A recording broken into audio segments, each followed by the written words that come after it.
കർത്താവിൽ ഏറ്റവും സ്നേഹിക്കപ്പെടുന്നവരെ, നമ്മുടെ തിരുനാളിൻ്റെ ഏറ്റവും പ്രധാനപ്പെട്ട ദിവസങ്ങളിലേക്ക് നമ്മൾ പ്രവേശിക്കുകയാണ്. പ്രത്യേകമായും ഈ ദിവസങ്ങളിൽ നമുക്കായിട്ട് വചന സന്ദേശം ഓൺലൈൻ വഴി നൽകുന്നത് തിരുവനന്തപുരം മൗണ്ട് കാർമൽ റിട്രീറ്റ് സെൻറ്ററിൽ നിന്നും ഏറെ സ്നേഹ ബഹുമാനപ്പെട്ട ഡാനിയൽ പൂർണ്ണത്തിൽ അച്ഛനാണ്. പ്രത്യേകമായിട്ടും നമ്മുടെ ഇടവകയുടെ തിരുനാളിനെ കുറിച്ച് കഴിഞ്ഞ ദിവസങ്ങളിൽ ഞാൻ സംസാരിച്ചപ്പോൾ അച്ഛൻ മുൻപ് ധ്യാനകേന്ദ്രത്തിൽ വിശുദ്ധ കുരിശിനെ കുറിച്ച് നടത്തിയ പ്രസംഗത്തിൻ്റെ പ്രീ റെക്കോർഡഡ് വീഡിയോയാണ് ഈ ദിവസം നമ്മൾ പ്രത്യേകമായിട്ടും ഈ ഓൺലൈൻ ധ്യാനത്തിനായിട്ട് ഉപയോഗിക്കുക. ഏറെ അനുഗ്രഹപ്രദമായ ഈ തിരുനാൾ സന്ദേശത്തിലും ധ്യാനത്തിലും പ്രാർത്ഥനയോടുകൂടി നമുക്ക് പങ്കുചേരാം. ഈ വീഡിയോ നമുക്കായിട്ട് നൽകുവാൻ മനസ്സ് കാണിച്ച ഈ കാലഘട്ടത്തിൻ്റെ അനുഗ്രഹീതനായ ധ്യാന ഗുരു എന്ന് അറിയപ്പെടുന്ന ഡാനിയൽ അച്ഛനോടും മൗണ്ട് കാർമൽ റിട്രീറ്റ് സെൻറ്ററിനോടും ഉള്ളതായ നന്ദി നമ്മുടെ ഇടവകയുടെ പേരിൽ ഏറെ സ്നേഹത്തോടു കൂടി ഞാൻ അറിയിക്കുന്നു. ഏറെ സന്തോഷത്തോടും താല്പര്യത്തോടും കൂടി നമ്മുടെ ഭവനങ്ങളിൽ വിശുദ്ധ കുരിശിൻ്റെ സംരക്ഷണം ഉണ്ടാകുന്നതിന് വേണ്ടി ആഗ്രഹിച്ചുകൊണ്ട് പ്രാർത്ഥിച്ചുകൊണ്ട് ഈ ധ്യാനത്തിൽ നമുക്ക് പങ്കെടുക്കാം. ദൈവം നമ്മെ സമൃദ്ധമായി അനുഗ്രഹിക്കട്ടെ. ഹല്ലേലൂയാ, ഹല്ലേലൂയാ. അപ്പോൾ അതുകൊണ്ട് നമ്മൾ ഒരു ശുശ്രൂഷ നടത്താൻ പോകുന്നത്, നമ്മൾ കുരിശിൻ്റെ വിടുതൽ പ്രാർത്ഥിക്കാൻ പോവുകയാണ്, പ്രാർത്ഥിച്ച് സ്വന്തമാക്കാൻ പോവുകയാണ്. ദൈവമക്കൾ കൂടി വരുമ്പോൾ 3 കാര്യങ്ങൾ ചെയ്യും. 1, ദൈവം നമുക്ക് വേണ്ടി ചെയ്തതെല്ലാം ഓർക്കും. 2, വിശ്വസിക്കും. 3, ഉദ്ഘോഷിക്കും. അപ്പോൾ അതാണ് ദൈവമക്കൾ ഒരുമിച്ച് വരുമ്പോൾ ചെയ്യുന്നത്. അപ്പോൾ അതുകൊണ്ട് നമ്മൾ ഒന്നാമത്തെ കാര്യം എന്ന് പറഞ്ഞാൽ, നമ്മൾ ഈ കേട്ടുകൊണ്ടിരുന്ന വചനത്തിൻ്റെ പശ്ചാത്തലത്തിൽ സദൂക്കായരുടെയും ഫരിസയരുടെയും പ്രബോധനമാകുന്ന പുളിമാവിനെ സൂക്ഷിച്ചോണം. അപ്പം അത് പുളിമാവാണ്. അപ്പം അത് പിതാക്കന്മാർ അതിനെക്കുറിച്ച് പറയുന്നത് ഇങ്ങനെയാണ്: അത് പുളിമാവെന്ന് പറഞ്ഞാൽ അത് ഒരു ഒട്ടും കേൾക്കാൻ പോരുതെന്നാണ് പിതാക്കന്മാർ പറയുന്നത്. അത് ചെറുതല്ലേ, ദൈവോധനമല്ലേ, കുറച്ചല്ലേ എന്നൊക്കെ പറഞ്ഞ് അങ്ങനെ സഭയുടെ പ്രബോധനം അല്ലാതെ വേറൊന്നും കേൾക്കാൻ പോകരുത്. അപ്പോൾ പിതാക്കന്മാർ ഇതിനെക്കുറിച്ച് പറയുന്നത് എങ്ങനെയാണെന്ന് വെച്ചാൽ, ഇത് പുളിമാവാണ്. അപ്പോൾ ഈ പുളിമാവ് കുറച്ചേ ഉള്ളെങ്കിലും അതിങ്ങനെ മുഴുവൻ മാവിനെയും പുളിപ്പിക്കും. അപ്പോൾ എന്നിട്ട് മുഴുവൻ മാവിൽ ഈ പുളിപ്പുണ്ടാവും. അപ്പോൾ ഇത് അല്പമേ നമ്മൾ കേട്ടുള്ളൂവെങ്കിലും അത് നമ്മുടെ മുഴുവൻ ചിന്തകളെയും സ്വാധീനിക്കും എന്നാണ് പിതാക്കന്മാർ ആ കത്തേനായിൽ പറയുന്നത്. അങ്ങനെ ചെയ്യാൻ പാടില്ലെന്നാണ്. അപ്പോൾ അതുകൊണ്ടാണ് ഇന്ന് വളരെ ശക്തമായിട്ട് പറഞ്ഞത്. പിതാക്കന്മാർ പറഞ്ഞാൽ പിന്നെ അതിനകത്ത് ഒത്തുതീർപ്പില്ല. പിതാക്കന്മാരൊരു കാര്യം പറഞ്ഞാൽ പിന്നെ അത് അച്ചട്ടായിട്ട് നമ്മൾ പാലിച്ചേ പറ്റൂ. അതുകൊണ്ട് പിതാക്കന്മാർ പറഞ്ഞു തരികയാണ് വേറെ. അപ്പോൾ അന്ന് നിലനിന്നിരുന്ന പാഷണ്ഡതകൾ ചൂണ്ടിക്കാണിച്ചുകൊണ്ട് ഒരു സഭാപിതാവ് പറയുകയാണ്, അപ്പോൾ അതൊക്കെ നമ്മൾ അതിനോടൊക്കെ സന്ധിയില്ലാത്ത യുദ്ധം പ്രഖ്യാപിക്കണം എന്നാണ് പറഞ്ഞിരിക്കുന്നത്. അതിനെ ഒന്നും നമ്മൾ ഉഴപ്പി വിടാൻ പാടില്ലെന്ന്. അതിനോടൊക്കെ സന്ധിയില്ലാത്ത യുദ്ധം പ്രഖ്യാപിക്കണം എന്ന് പറഞ്ഞാൽ പാഷണ്ഡതകൾക്കെതിരെ. ഇപ്പം ഇന്ന് ഇതുപോലെ ഇഷ്ടം പോലെ പാഷണ്ഡതകളാണ്, ഇഷ്ടം പോലെ പാഷണ്ഡതകൾ. അതിങ്ങനെ യൂട്യൂബിലൂടെ എല്ലാം വരും, ഒന്നും കേൾക്കാൻ പോകരുത്. അപ്പോൾ അങ്ങനെ ഇരിക്കുമ്പോഴാണ് അവർ പറയുന്നു, കർത്താവ് കട്ടിലെ കിടന്ന് മരിച്ചാൽ നിങ്ങൾ കട്ടിലെടുത്ത് കഴുത്തെ തൂക്കുമോ? നിങ്ങൾക്ക് എന്നാ തോന്നുന്നു? നിങ്ങളുടെ ഒരു അഭിപ്രായം എന്താണ്? കർത്താവ് കട്ടിലെ കിടന്ന്, ഇതൊക്കെ എവിടെ നിന്ന് വരുന്നെന്നറിയില്ല ഈ ആർഗ്യുമെൻറ്റ്. കർത്താവ് കട്ടിലെ കിടന്ന് മരിച്ചാൽ നിങ്ങൾ കട്ടിലെടുത്ത് കഴുത്തയിടുമോ? അത് നിങ്ങൾ എന്നാ ചെയ്യുന്നു? കട്ടിലെടുത്ത് നിങ്ങൾ കഴുത്തയിട്ടുകൊണ്ട് അടുത്ത ആഴ്ച മുതൽ വരികയെന്ന് വെച്ചാൽ ഒരു കട്ടിലെടുത്ത് കഴുത്തയിട്ടിട്ട് കേൾക്കുമ്പോൾ നല്ല ആർഗ്യുമെൻ്റാണ്. അതുകൊണ്ട് ഞാൻ പറയുന്നത് ഈ സാത്താൻ്റെ ആർഗ്യുമെൻറ്റുകൾ ഇങ്ങനെയാണ്. അത് കേൾക്കുമ്പോൾ നല്ല ആർഗ്യുമെൻ്റാണ്, ശരിയാണല്ലോ. തോക്കും കൊണ്ട് വെടിവെച്ചാണ് കൊന്നിരുന്നെങ്കിൽ തോക്കെടുത്ത് കഴുത്തെ തൂക്കുമോ? തോക്കെടുത്ത് പള്ളിയുടെ മേളിൽ വലിയൊരു തോക്കുണ്ടാക്കി വെക്കുമോ? അപ്പോൾ നിങ്ങൾ മനസ്സിലാക്കിയിരിക്കേണ്ടത് ഒന്നാമത്തെ കാര്യം എന്ന് പറഞ്ഞാൽ, കർത്താവ് ഈശോ മിശിഹ വെടിവെച്ച് കൊല്ലപ്പെടും, കർത്താവ് ഈശോ മിശിഹ കട്ടിലേ കിടന്ന് വയസ്സായി മരിക്കും എന്നതൊന്നും അല്ല ദൈവ പദ്ധതി. കർത്താവ് അനാദി മുതലേ പദ്ധതി ഇട്ടതാണ് യേശുവിൻ്റെ കുരിശുമരണം. അനാദി മുതലേ പദ്ധതി ഇട്ടതാണ് യേശുവിൻ്റെ കുരിശുമരണം. അപ്പം ഈശോ മിശിഹ കട്ടിലെ കിടന്നല്ല മരിക്കുന്നത്, ഈശോ മിശിഹ വെടികൊണ്ടല്ല മരിക്കുന്നത്, ഈശോയെ കഴുത്ത് വെട്ടിയല്ല കൊല്ലുന്നത് എന്നതൊക്കെ ഈശോ മിശിഹ പിതാവ് പുത്രൻ പരിശുദ്ധാത്മാവ് അനാദിയിലെ തീരുമാനിച്ചിട്ടുണ്ട്. അവൻ മരിക്കുന്നത് ഒരു കഴുമരത്തിലാണ്. അപ്പം ഈ കുരിശ് അനാദി മുതലേ ദൈവം തിരുവഴുത്തിലൂടെ തന്നെ വെളിപ്പെടുത്തിയിട്ടുണ്ട് കുരിശിനെ. അപ്പം അതാണ് നമ്മൾ ഈ പറയുന്ന ചോദ്യങ്ങൾക്ക് ഉത്തരമായി നമ്മൾ ആ വഴിക്ക് പോവാണ്. വിശ്വാസം, സത്യവിശ്വാസം എന്താണെന്ന് മനസ്സിലാക്കാൻ വേണ്ടി നമ്മൾ മനസ്സിലാക്കിയിരിക്കേണ്ടത്, ഒന്നാമതായിട്ട് ഈ കുരിശ് പെട്ടെന്ന്, കുരിശ് മരണം പെട്ടെന്ന് കർത്താവ് എന്നാൽ പിന്നെ എങ്ങനെ മരിക്കും, എന്നാൽ പിന്നെ കുരിശിലങ്ങ് മരിച്ചാലോ, അങ്ങനെ തീരുമാനിച്ചല്ല. ഇതൊക്കെ നൂറ്റാണ്ടുകൾക്ക് മുമ്പ് തന്നെ തിരുവഴുത്തുകളിലൂടെ വെളിപ്പെടുത്തപ്പെട്ടതാണ്. അതുകൊണ്ടാണ് ഈശോ മിശിഹ അവൻ ജെറുസലേമിലേക്ക് പോകുമ്പോൾ പറയുമ്പോൾ മനുഷ്യപുത്രൻ എഴുതപ്പെട്ടിരിക്കുന്നത് പോലെ, ഇത് കേൾക്കുന്നുണ്ടോ? മനുഷ്യപുത്രൻ പെട്ടെന്ന് ഇന്ന് രാവിലെ ഉണ്ടായ ഒരു ബോധോദയത്തിൽ അങ്ങനെയാണ് പറഞ്ഞേ, മനുഷ്യപുത്രൻ എഴുതപ്പെട്ടിരിക്കുന്നത് പോലെ അവൻ പരിസേരും നിയമജ്ഞനും അവനെ പിടിക്കും, അവനെ പീഡിപ്പിക്കും, അവൻ കുരിശിൽ മരിക്കും, അവൻ ഉയർത്തെഴുന്നേൽക്കും. അപ്പൊ ഈ ചോദ്യം ചോദിക്കുന്ന സകലമാന നല്ലവരായ സഹോദരങ്ങളോട് എനിക്ക് പറയാനുള്ള മറുപടി ഇതാണ്: നിങ്ങൾക്ക് രക്ഷാകര പദ്ധതിയെക്കുറിച്ചോ തിരുവഴുത്തിനെ കുറിച്ചോ ഉള്ള അറിവില്ലായ്മയാണ് നിങ്ങളുടെ ചോദ്യത്തിൽ നിന്ന് പുറത്തു വരുന്നത്. കർത്താവ് കട്ടിലെ കിടന്ന് മരിക്കില്ല, കർത്താവിനെ വെടിവെച്ച് കൊല്ലില്ല. അത് തിരുവഴുത്ത് ശ്രദ്ധിച്ച് വായിച്ചിട്ടുള്ളവർക്ക് അറിയാം. മനസ്സിലായി? അപ്പൊ ചോദ്യം തന്നെ അസാധുവാണ്. ഇപ്പൊ ചോദിക്കുകയാണ്, നിങ്ങളുടെ അപ്പൻ കുരങ്ങനായിരുന്നെങ്കിൽ കുരങ്ങനെ അപ്പനെന്ന് വിളിക്കുമോ? പഴയ മറ്റേ ലോജിക്കാണ്. ഏതാണ്? നിങ്ങളുടെ അപ്പൻ കുരങ്ങനായിരുന്നെങ്കിൽ കുരങ്ങനെ അപ്പനെന്ന് വിളിക്കുമോ? എന്നാ പറയും? നിങ്ങളുടെ അപ്പൻ കുരങ്ങനാണെങ്കിൽ കുരങ്ങനെ അപ്പനെന്ന് വിളിക്കുമോ? പറ, വിളിക്കുമോ? അതായത് ആ ചോദ്യത്തിന് അർത്ഥമില്ല. കാരണം അപ്പൻ കുരങ്ങനല്ല. മനസ്സിലാവുന്നില്ലേ? അപ്പൻ കുരങ്ങനല്ല. എനിക്ക് തിരിച്ചു ചോദിക്കാനുള്ള ചോദ്യം ഇതാണ്. നിങ്ങളുടെ അപ്പൻ, ഈ ചോദ്യം, കർത്താവ് കട്ടിലെ കിടന്നാണ് മരിച്ചതെങ്കിൽ നിങ്ങൾ കട്ടിലെടുത്ത് കഴുത്തിടുവോ? അയ്യ, അത് അങ്ങനെ ചോദിക്കുന്നത് എന്താ? അങ്ങനെ ചോദിക്കാം. അങ്ങനെയാണെങ്കിൽ ഇത് അതുപോലൊരു ബോഷ്കാണ് ഈ ചോദ്യം. തിരുവഴുത്ത് പ്രകാരം കർത്താവ് ഈശോ മിശിഹ കുരിശിലേറി മരിക്കും, അവൻ ഉയർത്തപ്പെടും. മനസ്സിലായോ? ഉയർത്തപ്പെടും. മോശ മരുഭൂമിയിൽ പിച്ചള സർപ്പത്തെ ഉയർത്തിയതുപോലെ മനുഷ്യപുത്രനും അപ്പൊ അവന്റെ മരണം എന്ന് പറഞ്ഞാൽ അങ്ങനെ ഉയർത്തി നിർത്തും, അവനെ കഴിവിലേറ്റ് നിർത്തും. എന്നിട്ട് ഇതിന്റെ സൂചന പഴയ നിയമം മുഴുവൻ കൊടുത്തിരിക്കുകയാണ്. ഞാൻ ചില സൂചനകൾ ചൂണ്ടിക്കാണിക്കും. ഒന്ന്, വാഗ്ദാന പേടകം. ഇസ്രായേൽക്കാർ പാളയം അടിച്ചിരുന്ന അതിൻ്റെ ചിത്രം ഞാനൊരിക്കൽ ഇവിടെ കാണിച്ചതാണ് സ്ക്രീനിൽ. ഇസ്രായേൽക്കാർ പാളയം അടിച്ചിരുന്ന ആ പാളയത്തിൻ്റെ ചിത്രം കണ്ടാൽ ആ പാളയം ഇങ്ങോട്ട് നോക്കിയേ. ഇത് സമാഗമ കൂടാരമാണെന്ന് വിചാരിച്ചു. ഇത് സമാഗമ കൂടാരമാണെങ്കിൽ അങ്ങോട്ട് 3 ഗോത്രങ്ങൾ, ഇങ്ങോട്ട് 3 ഗോത്രങ്ങൾ, ഇങ്ങോട്ട് 3 ഗോത്രങ്ങൾ, ഇങ്ങോട്ട് 3 ഗോത്രങ്ങൾ. മനസ്സിലായോ? 12 ഗോത്രങ്ങൾ പാളയം അടിക്കുന്നത് ഇത് സമാഗമ കൂടാരമാണ്. അപ്പൊ ഇങ്ങോട്ട് 3 ഗോത്രങ്ങൾ, ഇങ്ങോട്ട് 3 ഗോത്രങ്ങൾ, ഇങ്ങോട്ട് 3 ഗോത്രങ്ങൾ. ഞാൻ ഉദാഹരണം പറയാണ്. ഇങ്ങോട്ട് 3 ഗോത്രങ്ങൾ. അങ്ങനെയാണെങ്കിൽ ഇതിൻ്റെ ആകൃതി എന്താണ്? കുരിശാകൃതിയാണ്. ദൈവജനത്തിൻ്റെ ജീവിതത്തിൻ്റെ ആകൃതി കുരിശിൻ്റെ ആകൃതിയിലാണ്. അതങ്ങനെയാണ് കർത്താവ് വെളിപ്പെടുത്തിയത്. ഇനി മുമ്പ് നമ്മളിതെല്ലാം വചനം പഠിച്ചപ്പോൾ സൂചിപ്പിച്ചിട്ടുള്ളതാണ്. എങ്കിലും ഈ വിഷയത്തിൻ്റെ ഗൗരവം പ്രമാണിച്ച് ഒന്നുകൂടെ പറയുകയാണ്. ഈ ഒരു ദഹനബലിക്കുള്ള പ്രാവിനെ കീറുമ്പോൾ അതിനെ പൂർണ്ണമായിട്ട് വേർപെടുത്തില്ല. അതിനെ ഇങ്ങനെ കീറി നിർത്തുന്ന സമയത്ത് ഒരാൾ കുരിശേ കിടക്കുന്ന ആകൃതിയിലാണ് ആ ദഹനബലിക്കുള്ള പ്രാവ്, അതിൻ്റെ ആകൃതി.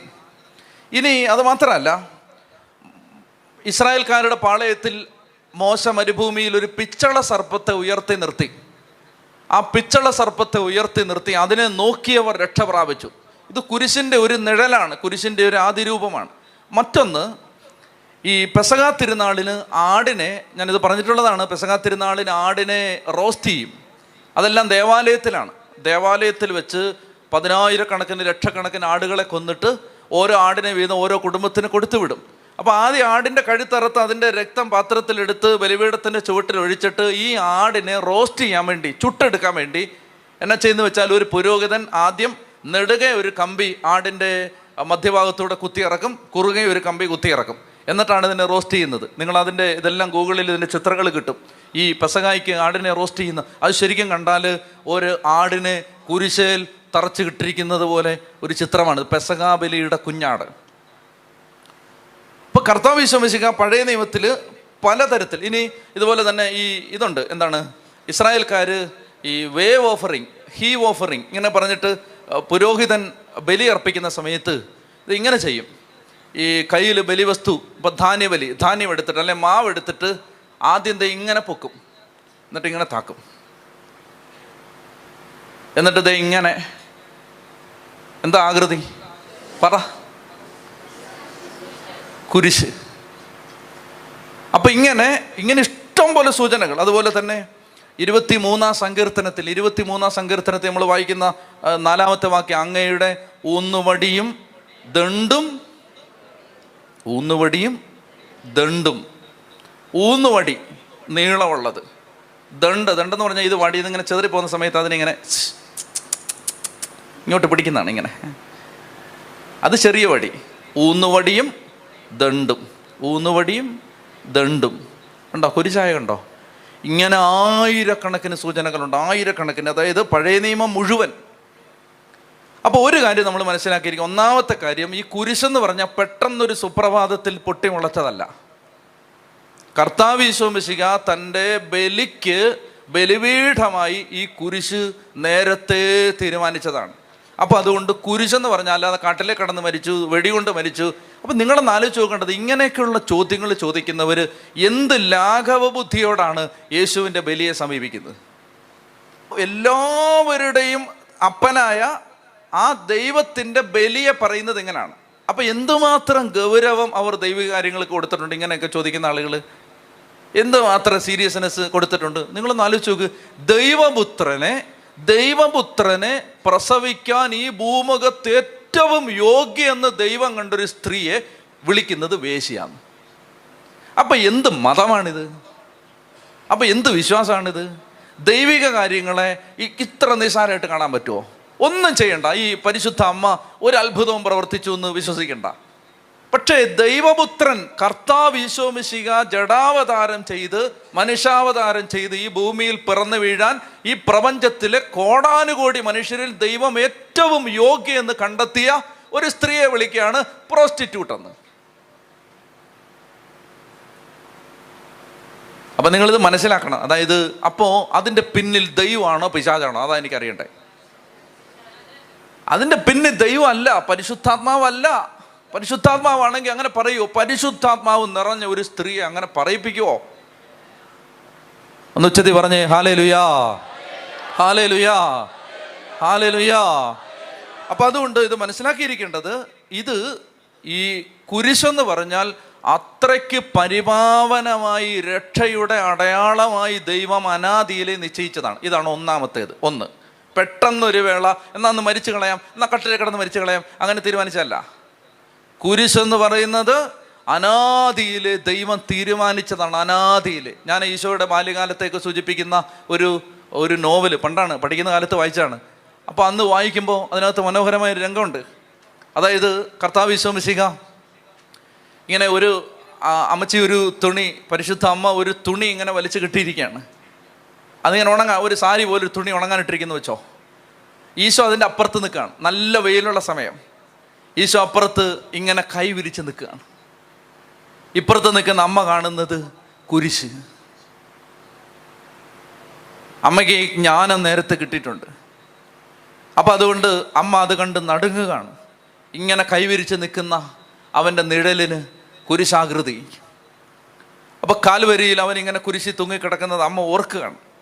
ഭാവി സംഭവിക്കാൻ പോകുന്നതിൻ്റെ എന്തോ ഒരു വിദൂര സൂചന അമ്മയ്ക്ക് കിട്ടുകയാണ്. അതൊരു നോവലിലെ ഇതിവൃത്തം അങ്ങനെ കണ്ടാൽ മതി. പക്ഷെ എന്നാൽ പോലും അത് പെട്ടെന്നുണ്ടായൊരു കാര്യമല്ലെന്ന് ഈ കുരിശെന്നൊക്കെ പറയുന്നത്. വേഗം പെട്ടെന്ന് അങ്ങ് എന്നാൽ പിന്നെ ഇപ്പം കുരിശ് അങ്ങനെ തീരുമാനിച്ചല്ലിത്.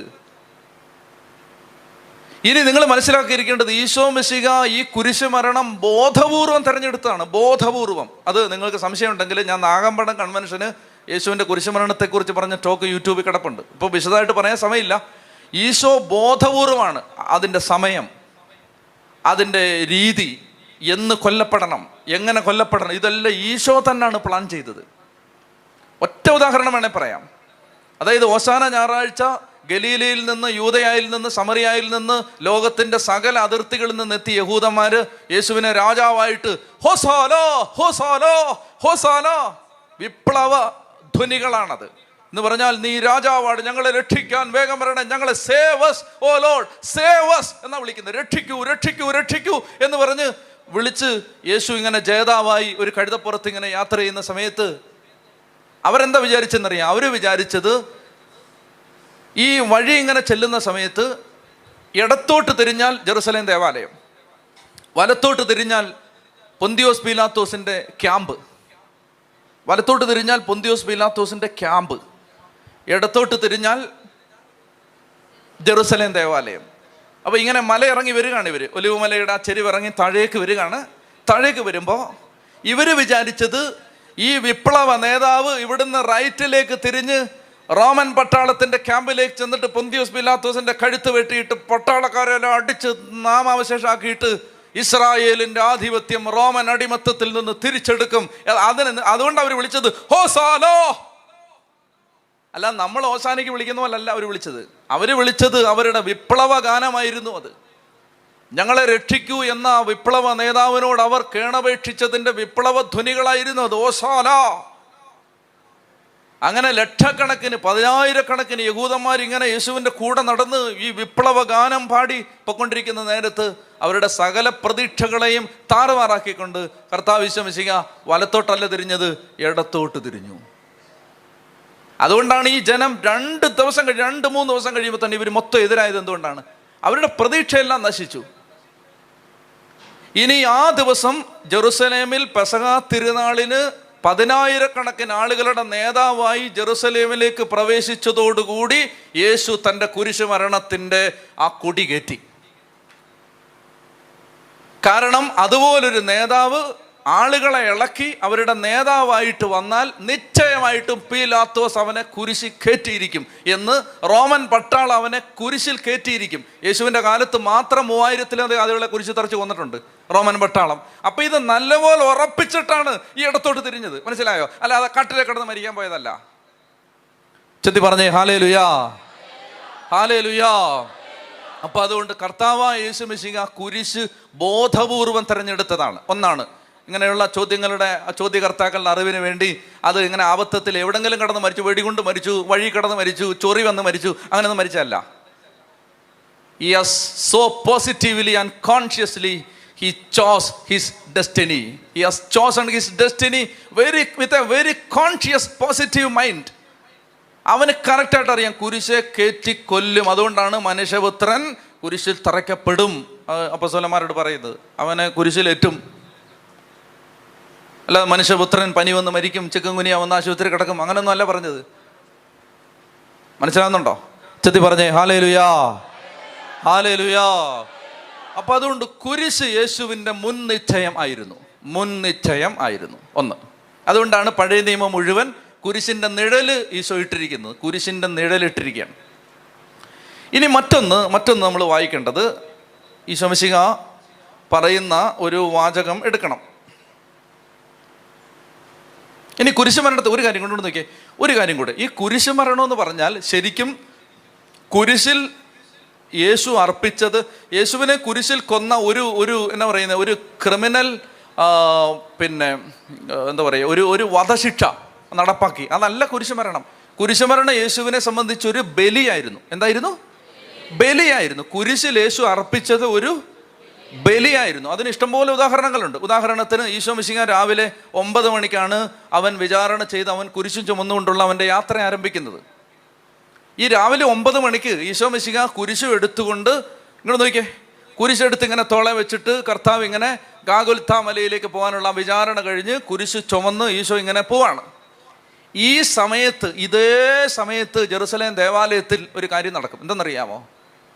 പുരോഹിതൻ പ്രഭാത ബലിക്ക് കത്തിക്കേണ്ട വിറകുമായി വിറകിങ്ങനെ എടുത്ത് കൈ പിടിച്ചുകൊണ്ട് ഇത് ഇങ്ങനെ ഒരു റാമ്പാണ്, ഇങ്ങനെ ബലിപീഠ പൊക്കത്തുള്ള ഇങ്ങനെ കയറാൻ വേണ്ടി ഇങ്ങനെ ചരിച്ച് കെട്ടിയിരിക്കുകയാണ്. അങ്ങനെ ചരിച്ച് കെട്ടി പൊക്കത്താണ് ബലിപീഠം. പുരോഹിതൻ രാവിലെ 9 മണിക്ക് എന്നാ അറിയാമോ?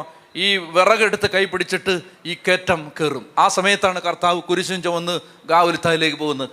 ക്ലിയർ പാരലലിസം എന്ന് പറഞ്ഞാൽ ജെറുസലേം ദേവാലയത്തിൽ പെസഹാ തിരുനാളിന് നടക്കുന്ന അതേ ബലിയാണ് കാൽവരി കുരിശിൽ കർത്താവ് ഈശോ മിശിഹ അർപ്പിക്കുന്നതെന്ന് കോൺഷ്യസ് ആയിട്ട് കർത്താവ് കണക്ക് കൂട്ടിയിട്ടാണ് ഇതെല്ലാം ചെയ്യുന്നത്. അപ്പൊ യേശുവിനെ സംബന്ധിച്ച് അത് ബലിയാണ്, ബലി, അല്ലാതെ കൊന്നല്ല. യേശുവിനെ സംബന്ധിച്ച് അതെന്താണ്? ബലി അർപ്പിക്കുകയാണ്. ബലി. അബ്രഹാം ഇസ്ഹാക്കിനെ ബലി കഴിക്കാൻ കൊണ്ടുപോയതുപോലെ ഈശോ മിശിഹ ബലിയാവാൻ പോവാണ്. ബലിയാണ്. ബലിയാണെങ്കിൽ അടുത്ത ചോദ്യം, ബലിയാണെങ്കിൽ യേശു മിശിഹ കുരിശിൽ അർപ്പിച്ചത് ബലിയാണെങ്കിൽ ഈ കുരിശ് എന്താണ്? യേശു മിശിഹ കുരിശിൽ അർപ്പിച്ചത് ബലിയാണെങ്കിൽ ഈ കുരിശ് എന്താണ്? ബലിപീഠമാണ്. യേശു മിശിഹ കുരിശിൽ അർപ്പിച്ചത് ബലിയാണെങ്കിൽ കുരിശ് എന്താണ്? ബലിപീഠമാണ്. യേശു മിശിഹ കുരിശിൽ അർപ്പിച്ചത് ബലിയാണെങ്കിൽ കുരിശ് എന്താണ്? അപ്പൊ ഈ ബലിപീഠത്തെ നിസാരമായിട്ട് കാണാവോ? നിങ്ങൾക്ക് എന്നാ തോന്നുന്നു? ബലിപീഠത്തെ നിസാരമായിട്ട് കാണുന്നത് ശരിയാണോ? അത് നമ്മൾ പറയണ്ട, ഈശോ പറയട്ടെ. ബലിപീഠത്തെ നിസാരമായിട്ട് കാണുന്നത് തെറ്റാണോ എന്ന് ഈശോ പറയട്ടെ.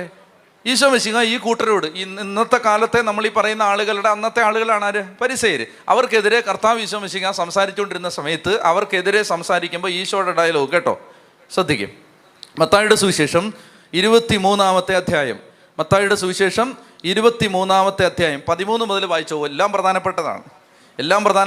13 മുതൽ വായിച്ചു. മത്തായി 23. കപടനാട്ടിക്കാരായ നിയമജ്ഞരെ, പരിസേയരെ, നിങ്ങൾക്ക് ദുരിതം. നിങ്ങൾ മനുഷ്യരുടെ മുമ്പിൽ സ്വർഗരാജ്യം അടച്ചു കളയുന്നു. നിങ്ങൾ അതിൽ പ്രവേശിക്കുന്നുമില്ല, പ്രവേശിക്കാൻ വരുന്നവരെ അനുവദിക്കുന്നുമില്ല. കപടനാട്ടിക്കാരായ നിയമജ്ഞരെ, പരിസേയരെ, നിങ്ങൾക്ക് ദുരിതം. ഒരുവനെ നിങ്ങളുടെ മതത്തിൽ ചേർക്കാൻ നിങ്ങൾ കടലും കരയും ചുറ്റി. സത്യമല്ലേ? ഒരുത്തനെ എങ്ങനെയും കൊണ്ടുപോയി മുക്കാൻ വേണ്ടി കടലും കരയും ചുറ്റി നടക്കാണ്. എവിടെ ഇങ്ങനെ ആരെ കണ്ടാലും ഇപ്പം അങ്ങനെ നടക്കാണ്. ഒരുത്തനെ നിങ്ങളുടെ മതത്തിൽ ചേർക്കാൻ വേണ്ടി കരയും കടലും ചുറ്റി സഞ്ചരിക്കുന്നു. എന്നിട്ടോ എന്നാ പറ്റി? ചേർത്ത് കഴിയുമ്പോൾ നിങ്ങൾ അവനെ നിങ്ങളുടെ ഇരട്ടി നരകസന്തതിയാക്കുന്നു. അത് നമ്മൾ പറയണ്ട, അവിടുന്ന് തിരിച്ചു വന്ന ആളുകൾ പറയുന്നത് കേട്ടാൽ മതി. അത് വലിയ നരകമായിരുന്നെന്ന് വന്നവർ പറഞ്ഞുകൊണ്ടിരിക്കുകയാണ്. അപ്പോൾ അതുകൊണ്ട് അത് കേട്ടാൽ മതി. അപ്പോൾ കടലും കരയും ചുറ്റി സഞ്ചരിക്കുന്നു. ചേർന്ന് കഴിയുമ്പോൾ നിങ്ങൾ അവനെ നിങ്ങളുടെ ഇരട്ടി നരകസന്തതിയാക്കി തീർക്കുന്നു. അന്ധരായ മാർഗദർശികളെ, നിങ്ങൾക്ക് ദുരിതം. നിങ്ങൾ പറയുന്നു, ഒരുവൻ ദേവാലയത്തെ കൊണ്ട് ആണയിട്ടാൽ ഒന്നുമില്ല, ദേവാലയത്തിലെ സ്വർണത്തെ കൊണ്ട് ആണയിട്ടാൽ അവൻ കടപ്പെട്ടവനാണ്. അന്ധരും മൂഢരുമായവരെ, ഏതാണ് വലുത്? സ്വർണമോ സ്വർണത്തെ പവിത്രമാക്കുന്ന ദേവാലയമോ? ഇനിയും ശ്രദ്ധിച്ചേ. നിങ്ങൾ പറയുന്നു, ഒരുവൻ ബലിപീഠത്തെ കൊണ്ട് ആണയിട്ടാൽ ഒന്നുമില്ല, എന്നാൽ ബലിപീഠത്തിലെ കാഴ്ചവസ്തുവിനെ കൊണ്ട് ആണയിട്ടാൽ അവൻ കടപ്പെട്ടവനാണ്. നിങ്ങളിപ്പോൾ പറയും, ഇങ്ങോട്ട് നോക്കിയേ. ഇപ്പോൾ ഈ പരിസേയര് പറയുകയാണ്, ഇവിടെ പരിശുദ്ധ കുർബാന അർപ്പിക്കാൻ വേണ്ടി അപ്പവും വീഞ്ഞും വെച്ചിരിക്കുന്നു. അങ്ങനെ അപ്പവും വീഞ്ഞും വെച്ചിരിക്കുമ്പോൾ പരിസേയര് വന്നിട്ട് പറയാണ്, ഈ ബലിപീഠത്തെ കൊണ്ട് ആണയിട്ടാൽ കുഴപ്പമില്ല, അപ്പത്തെയും വീഞ്ഞിനെയും കൊണ്ട് ആണയിടാതിരുന്നാൽ മതി. ഇതാണ് അവരുടെ ആർഗ്യുമെന്റ്. അപ്പോൾ ഈശോ അവരോട് ചോദിക്കുകയാണ്, അന്ധരും മൂഢരുമായ മാർഗദർശികളെ, കർത്താവ് ചോദിക്കുകയാണ്, നിങ്ങൾ പറയുന്നു ഒരുവൻ ബലിപീഠത്തെ കൊണ്ട് ആണയിട്ടാൽ ഒന്നുമില്ല, എന്നാൽ ബലിപീഠത്തിലെ കാഴ്ചവസ്തുവിനെ കൊണ്ട് ആണയിട്ടാൽ അവൻ കടപ്പെട്ടവനാണ്. അന്ധരെ, ഏതാണ് വലുത്? കാഴ്ചവസ്തുവോ കാഴ്ചവസ്തുവിനെ പവിത്രമാക്കുന്ന ബലിപീഠമോ? ബലിപീഠത്തെ കൊണ്ട് ആണയിടുന്നവൻ അതിനെക്കൊണ്ടും അതിന്മേലുള്ള എല്ലാ വസ്തുക്കളെ കൊണ്ടും ആണയിടുന്നു. അതുകൊണ്ട് കുരിശിനെ നിന്ദിക്കുന്നവൻ കുരിശിനെ മാത്രമല്ല, കുരിശെ കിടന്ന കർത്താവിനെയുമാണ് കഴിഞ്ഞ 100 വർഷമായിട്ട് നിന്ദിച്ചുകൊണ്ടിരിക്കുന്നത്. ക്ലിയറായോ? ബലിപീഠത്തെ നിന്ദിക്കുന്നവൻ ബലിപീഠത്തെ മാത്രമല്ല, അതിലുള്ള സകല വസ്തുക്കളെയാണ് നിന്ദിക്കുന്നത്. ഇതാരാ പറഞ്ഞേ? ഈശോ ആണല്ലോ. അങ്ങനെയാണെങ്കിൽ ഈ കുരിശിനെ അവഹേളിച്ചവരെല്ലാം അവർ യേശുവിനെ വിശ്വസിക്കുന്നു എന്ന് പറയുന്നു, അവർ യേശുവിൻ്റെ ആളുകളാണെന്ന് പറയുന്നു. അവർ കഴിഞ്ഞ 100 വർഷമായിട്ട് അവർ ബലിപീഠത്തെ അവഹേളിച്ചപ്പോൾ കുരിശെ കിടന്ന അവർ അവരുടേതാണെന്ന് പറയുന്ന കർത്താവിനെ പച്ചയ്ക്ക് തള്ളിപ്പറഞ്ഞുകൊണ്ടിരുന്ന ദൈവനിഷേധികളാണെന്ന് അവരുടെ ആർഗ്യുമെന്റിനാൽ വ്യക്തമാവുകയാണ്. ചെത്തി പറഞ്ഞേ ഹല്ലേലൂയാ. പിടികിട്ടിയോ? അതായത് ബലിവസ്തു മാത്രമല്ല, ആ ബലിവസ്തു കിടന്ന ബലിപീഠവും പവിത്രമാണ്. എന്തുകൊണ്ടാണ് കത്തോലിക്കര് അല്ലെങ്കിൽ ഓർത്തഡോക്സുകാർ, യാക്കോബക്കാര് അല്ലെങ്കിൽ അപ്പസ്തോലിക സഭകൾ എന്തുകൊണ്ടാണ് കുരിശിനെ വന്ദിക്കുന്നത്? ഇത് ഞങ്ങളുടെ കർത്താവ് കിടന്ന ബലിപീഠമാണിത്. ഞങ്ങൾക്ക് അതിനെ നിസ്സാരമായിട്ട് കാണാൻ പറ്റില്ല. മനസ്സിലാവുന്നുണ്ടോ? വിശുദ്ധ കുർബാനയെ നിന്ദിച്ച്, പരിശുദ്ധ അമ്മയെ നിന്ദിച്ച്, വിശുദ്ധരെ നിന്ദിച്ച്, മഹിമയണിഞ്ഞവരെ നിന്ദിച്ച്, സകല വിശ്വാസികളെ നിന്ദിക്കുന്നവർക്ക് യേശുവിനെ നിന്ദിക്കാം, കുരിശിനെ നിന്ദിക്കാം, ഒരു കുഴപ്പമില്ല. പക്ഷെ നമുക്കങ്ങനെ പറ്റില്ല. തറവാട്ടി പിറന്നവർക്കും, കുടുംബത്തിൽ പിറന്നവർക്കും, അപ്പനും അമ്മയും ഉള്ളവർക്കും, ബന്ധത്തിൻ്റെ വില അറിയാവുന്നവർക്കും, അല്ലെങ്കിൽ അങ്ങനെയുള്ളവർക്ക് ഇങ്ങനെ ചെയ്യാൻ പറ്റില്ല. കാരണം നമുക്ക് വേണ്ടപ്പെട്ടതിനെ നിന്ദിക്കാൻ പറ്റുമോ? അപ്പം നിന്ദിക്കുന്നവര് അവരുടെ സ്റ്റാൻഡേർഡ് വലിച്ച് താഴെ ഇറക്കുകയാണ്. പിടികിട്ടുന്നുണ്ടോ ഇതൊക്കെ? അപ്പം അതുകൊണ്ട് നമ്മൾ പരിശുദ്ധ കുരിശിനെ വണങ്ങും. ഇന്നലെ ഞങ്ങൾ വണങ്ങി, ഇന്ന് ഞങ്ങൾ വണങ്ങുന്നു, നാളെ ഞങ്ങളും ഞങ്ങളുടെ മക്കളും കർത്താവ് വീണ്ടും വരുന്നത് വരെ ഇതിനെ വണങ്ങിക്കൊണ്ടേയിരിക്കും. മനസ്സിലായോ? അപ്പം അതുകൊണ്ട് വല്ലവരും പറയുന്നത് കേട്ടിട്ട് കുരിശ് ഇനി വേണ്ട, വിഗ്രഹം മാറ്റരുത്. ബലിപീഠമാണത്, ബലിപീഠം, യാഗപീഠം. അതാണ് കർത്താവ് പറയുന്നത്, ബലിപീഠം. മനസ്സിലാവുന്നോ? ചെത്തി പറഞ്ഞേ ഹല്ലേലൂയാ, ഹല്ലേലൂയാ. അതുകൊണ്ടാണ് സഭ ഈ കുരിശ് കണ്ടെടുത്ത, അതിനെക്കുറിച്ച് ഞാൻ പറയാം, കുരിശ് കണ്ടെടുത്ത ദിവസത്തിൻ്റെ തിരുനാളാണിത്. യേശുക്രിസ്തുവിൻ്റെ കുരിശ് സഭ കണ്ടെടുത്ത്, അതായത് ആ കുരിശിനെ എടുത്ത് പരസ്യ വണക്കത്തിന് വെച്ച്, പിന്നീട് അതിനെ ദ ചർച്ച് ഓഫ് ഹോളി സെപ്പുൾക്കർ, അങ്ങനെ ഒരു ദേവാലയം അതിൻ്റെ മീതെ പണിത്, അങ്ങനെ കുരിശിനെ മാനിച്ചതിൻ്റെ തിരുനാളാണിന്ന്. അപ്പം അതുകൊണ്ട് ഈ കുരിശിനെ നമ്മൾ മാനിക്കുമോ? നിങ്ങൾ പറ. നിങ്ങളുടെ എല്ലാവരുടെയും കയ്യിൽ കുരിശുണ്ട്, നിങ്ങളുടെ ജപമാലയിലെങ്കിലും ഇല്ലേ? അപ്പം എന്തുമാത്രം ആദരവോടെ നമ്മൾ ഈ രക്ഷ മുഴുവൻ, യേശുക്രിസ്തു നമുക്ക് വേണ്ടി ചെയ്തത് മുഴുവൻ കാച്ചി കുറുക്കി നമ്മുടെ കൈ കൊണ്ട് നടക്കാവുന്ന ഒരു സാധനമാണ് കുരിശ്. മനസ്സിലായോ? അതിനെ ആരും നിന്ദിക്കരുതെന്ന് മാത്രമല്ല, പൂജ്യമായിട്ട് നിങ്ങൾ ഒരു കുരിശ്, നിങ്ങൾക്ക് സ്വന്തമായിട്ടൊരു കുരിശ്, ഇപ്പം ജപമാലയിൽ കുരിശുണ്ട്, അല്ലെങ്കിൽ ഒരു കുരിശ് കൈ ഇരിക്കട്ടെ. അതിനിപ്പോൾ എന്നാ? നമ്മുടെ യാത്രക്കിടയിൽ ഒരു കുരിശ് നമ്മുടെ ഇരിക്കട്ടെ.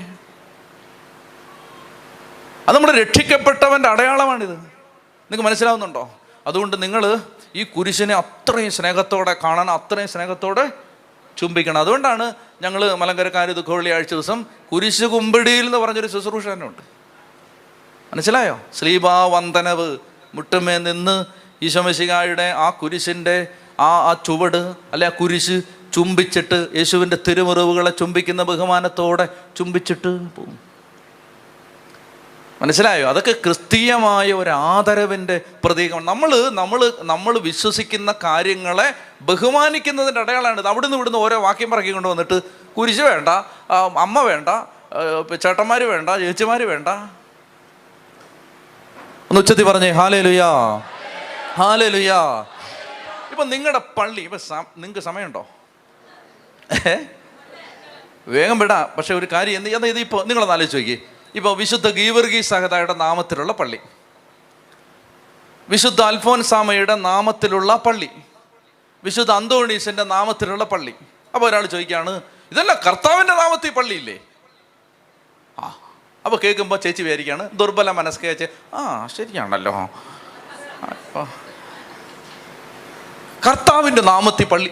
കർത്താവിൻ്റെ നാമത്തിലാണ് ഇവിടെ മുഴുവൻ ആരാധന നടക്കുന്നത്, ആണല്ലോ. പിന്നെന്തിനാണ് ഈ ഗീവർഗീസ് സഹദായുടെ നാമത്തിൽ പള്ളി? നിങ്ങൾക്ക് അതിൻ്റെ ഉത്തരം അറിയണ്ടേ? ഇതെല്ലാം കാരണം എന്താ, ഇത് സഭ എന്താ ഇതൊന്നും പഠിപ്പിക്കാഞ്ഞേ?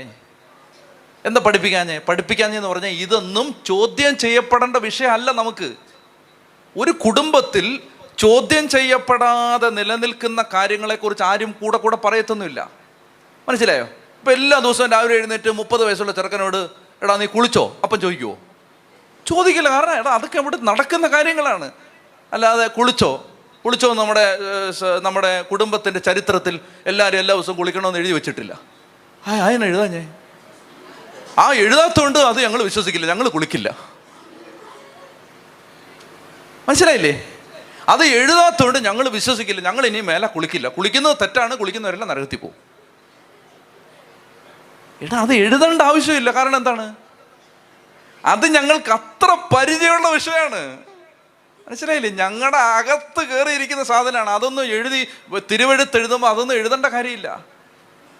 അത് അത്രമേൽ ഞങ്ങളുടെ വിശ്വാസത്തിൻ്റെ, ഞങ്ങളുടെ ഹൃദയത്തിൻ്റെ അഗാധതയിൽ കർത്താവ് ആഗ്നേയ ലിപികൾ കൊണ്ട് എഴുതി വച്ചിരിക്കുന്ന ഒരിക്കലും മറക്കാനാവാത്ത മാസ്മരിക അക്ഷരങ്ങളാൽ കുറിക്കപ്പെട്ടതാണ്. അതൊന്നും ഞങ്ങൾ എഴുതി വെക്കേണ്ട കാര്യമില്ല. കുരിശിനെ വണങ്ങണം, അത് ഇനി ബൈബിളിൽ വ്യക്തമായിട്ട് എഴുതേണ്ട കാര്യമില്ല. കാരണം അത് 2000 വർഷത്തെ തിരുസഭയുടെ പാരമ്പര്യത്തിൽ അത് കിടപ്പുണ്ടത്. അത് എഴുതി വെക്കേണ്ട കാര്യമില്ല. ഉച്ചത്തി പറഞ്ഞേ ഹല്ലേലൂയാ, ഹല്ലേലൂയാ. ഞാൻ പറഞ്ഞു വരുന്നത്, എന്തിനാണ് ഈ വിശുദ്ധരുടെ നാമത്തിൽ പള്ളി? അതെന്തിനാന്ന് ഞാൻ പറഞ്ഞുതരാം. എന്തിനാണെന്നറിയാമോ?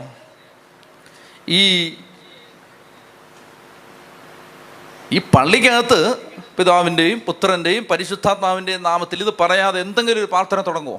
തുടങ്ങില്ല. ഇതാണ് തൃത്വ ആരാധന നടക്കുന്ന പള്ളി. ആ പള്ളി വിശുദ്ധ ഗീവർഗീസിൻ്റെ നാമത്തിലാണ്. അതെന്തിനാണ്? ഇവിടെ ഈ നടക്കുന്ന എന്താണ്? ആരാധനയാണ്. ആണല്ലോ, ഇവിടെ നടക്കുന്നത് ആരാധനയാണ്. ഈ ആരാധന ഇവിടെ പറഞ്ഞു കൊടുക്കുന്ന വിശ്വാസം, ഇവിടെ പഠിപ്പിക്കുന്ന വേദപാഠം, ഈ ആരാധനാ സമൂഹത്തിൽ ഉൾപ്പെട്ടിരിക്കുന്ന ആളുകൾ മാമോദീസ മുങ്ങി സ്വർഗീയ കാനാനിലേക്കുള്ള അവരുടെ യാത്ര, ഇതെല്ലാം കോർഡിനേറ്റ് ചെയ്ത് നിയന്ത്രിക്കുന്ന ആളാരാ അവിടെ? ആ പള്ളിയിൽ വികാരിയച്ഛൻ, അവിടുത്തെ വികാരിയച്ഛൻ, പിന്നെ പള്ളിയിലെ കുറേ ഉത്തരവാദിത്തപ്പെട്ട ആളുകൾ, അവരൊക്കെയാണ് ഇത് കാര്യങ്ങളെല്ലാം കോർഡിനേറ്റ് ചെയ്യുന്നത്. ഇവർക്കെല്ലാം ഒരു പ്രശ്നമുണ്ട്. ഇവരെല്ലാം ഈ യാത്ര തുടങ്ങിയിട്ടേ ഉള്ളൂ. ഇവരെല്ലാം ഈ യാത്ര ആരംഭിച്ചിട്ടേ ഉള്ളൂ. ഇത് എങ്ങനെയാപ്പാ ഇതൊന്ന് തീർക്കുന്നതെന്ന് ഇവർക്ക് അറിയില്ല. എന്നാൽ ഈ യാത്ര ഒരിക്കൽ ആരംഭിച്ച് നല്ല സൂപ്പറായിട്ട് തീർത്ത് സ്വർഗത്തിൽ കർത്താവിൻ്റെ അടുത്തിരിക്കുന്ന ഒരു ചേട്ടൻ, ഒരു ചേച്ചി, ഈ വർഷിപ്പ് കമ്മ്യൂണിറ്റിയുടെ ലീഡറായിട്ട് കർത്താവ് സ്വർഗം വച്ചിട്ടുണ്ട്. അതാണ് ഈ സെയിൻറ്റ് ജോർജ്, അതാണ് ഈ സെയിൻറ്റ് അൽഫോൻസ, അതാണ് ഈ സെയിൻറ്റ് ബെനഡിക്റ്റ്. മനസ്സിലായി? പിടികിട്ടിയോ? ഒന്ന് കൈയടിച്ച് കർത്താവിന് നന്ദി പറഞ്ഞേ. അതായത് ഈ ഞങ്ങളുടെ പള്ളി, അപ്പം ചോദിക്കുകയാണ്, നിങ്ങളുടെ പള്ളിയിൽ ആരാ വികാരിയച്ഛൻ? ഞങ്ങളുടെ പള്ളി വിൽസനച്ഛൻ വികാരിയച്ഛൻ. വിൽസനച്ഛനാണോ എന്ന് പറയുന്ന പോലെ നിങ്ങളുടെ പള്ളി ആരുടെ നാമത്തിലാണ്? അത് സെന്റ് ജോർജിന്റെ. സെന്റ് ജോർജ് ആണോ? അങ്ങേര് സൂപ്പറായിട്ട് ഈ യാത്ര തീർത്ത ആളാണ് എങ്കിൽ നിങ്ങൾ പേടിക്കണ്ട, നിങ്ങളെ അങ്ങേര് ഫിനിഷിംഗ് പോയിന്റിൽ എത്തിച്ചിരിക്കും. ചതി പറ ഹല്ലേലൂയാ. പിടികിട്ടുന്നുണ്ടോ? അല്ലാതെ കർത്താവിന്റെ വലിപ്പം കുറയ്ക്കാനല്ല കർത്താവാണ് വെച്ചിരിക്കുന്നത്.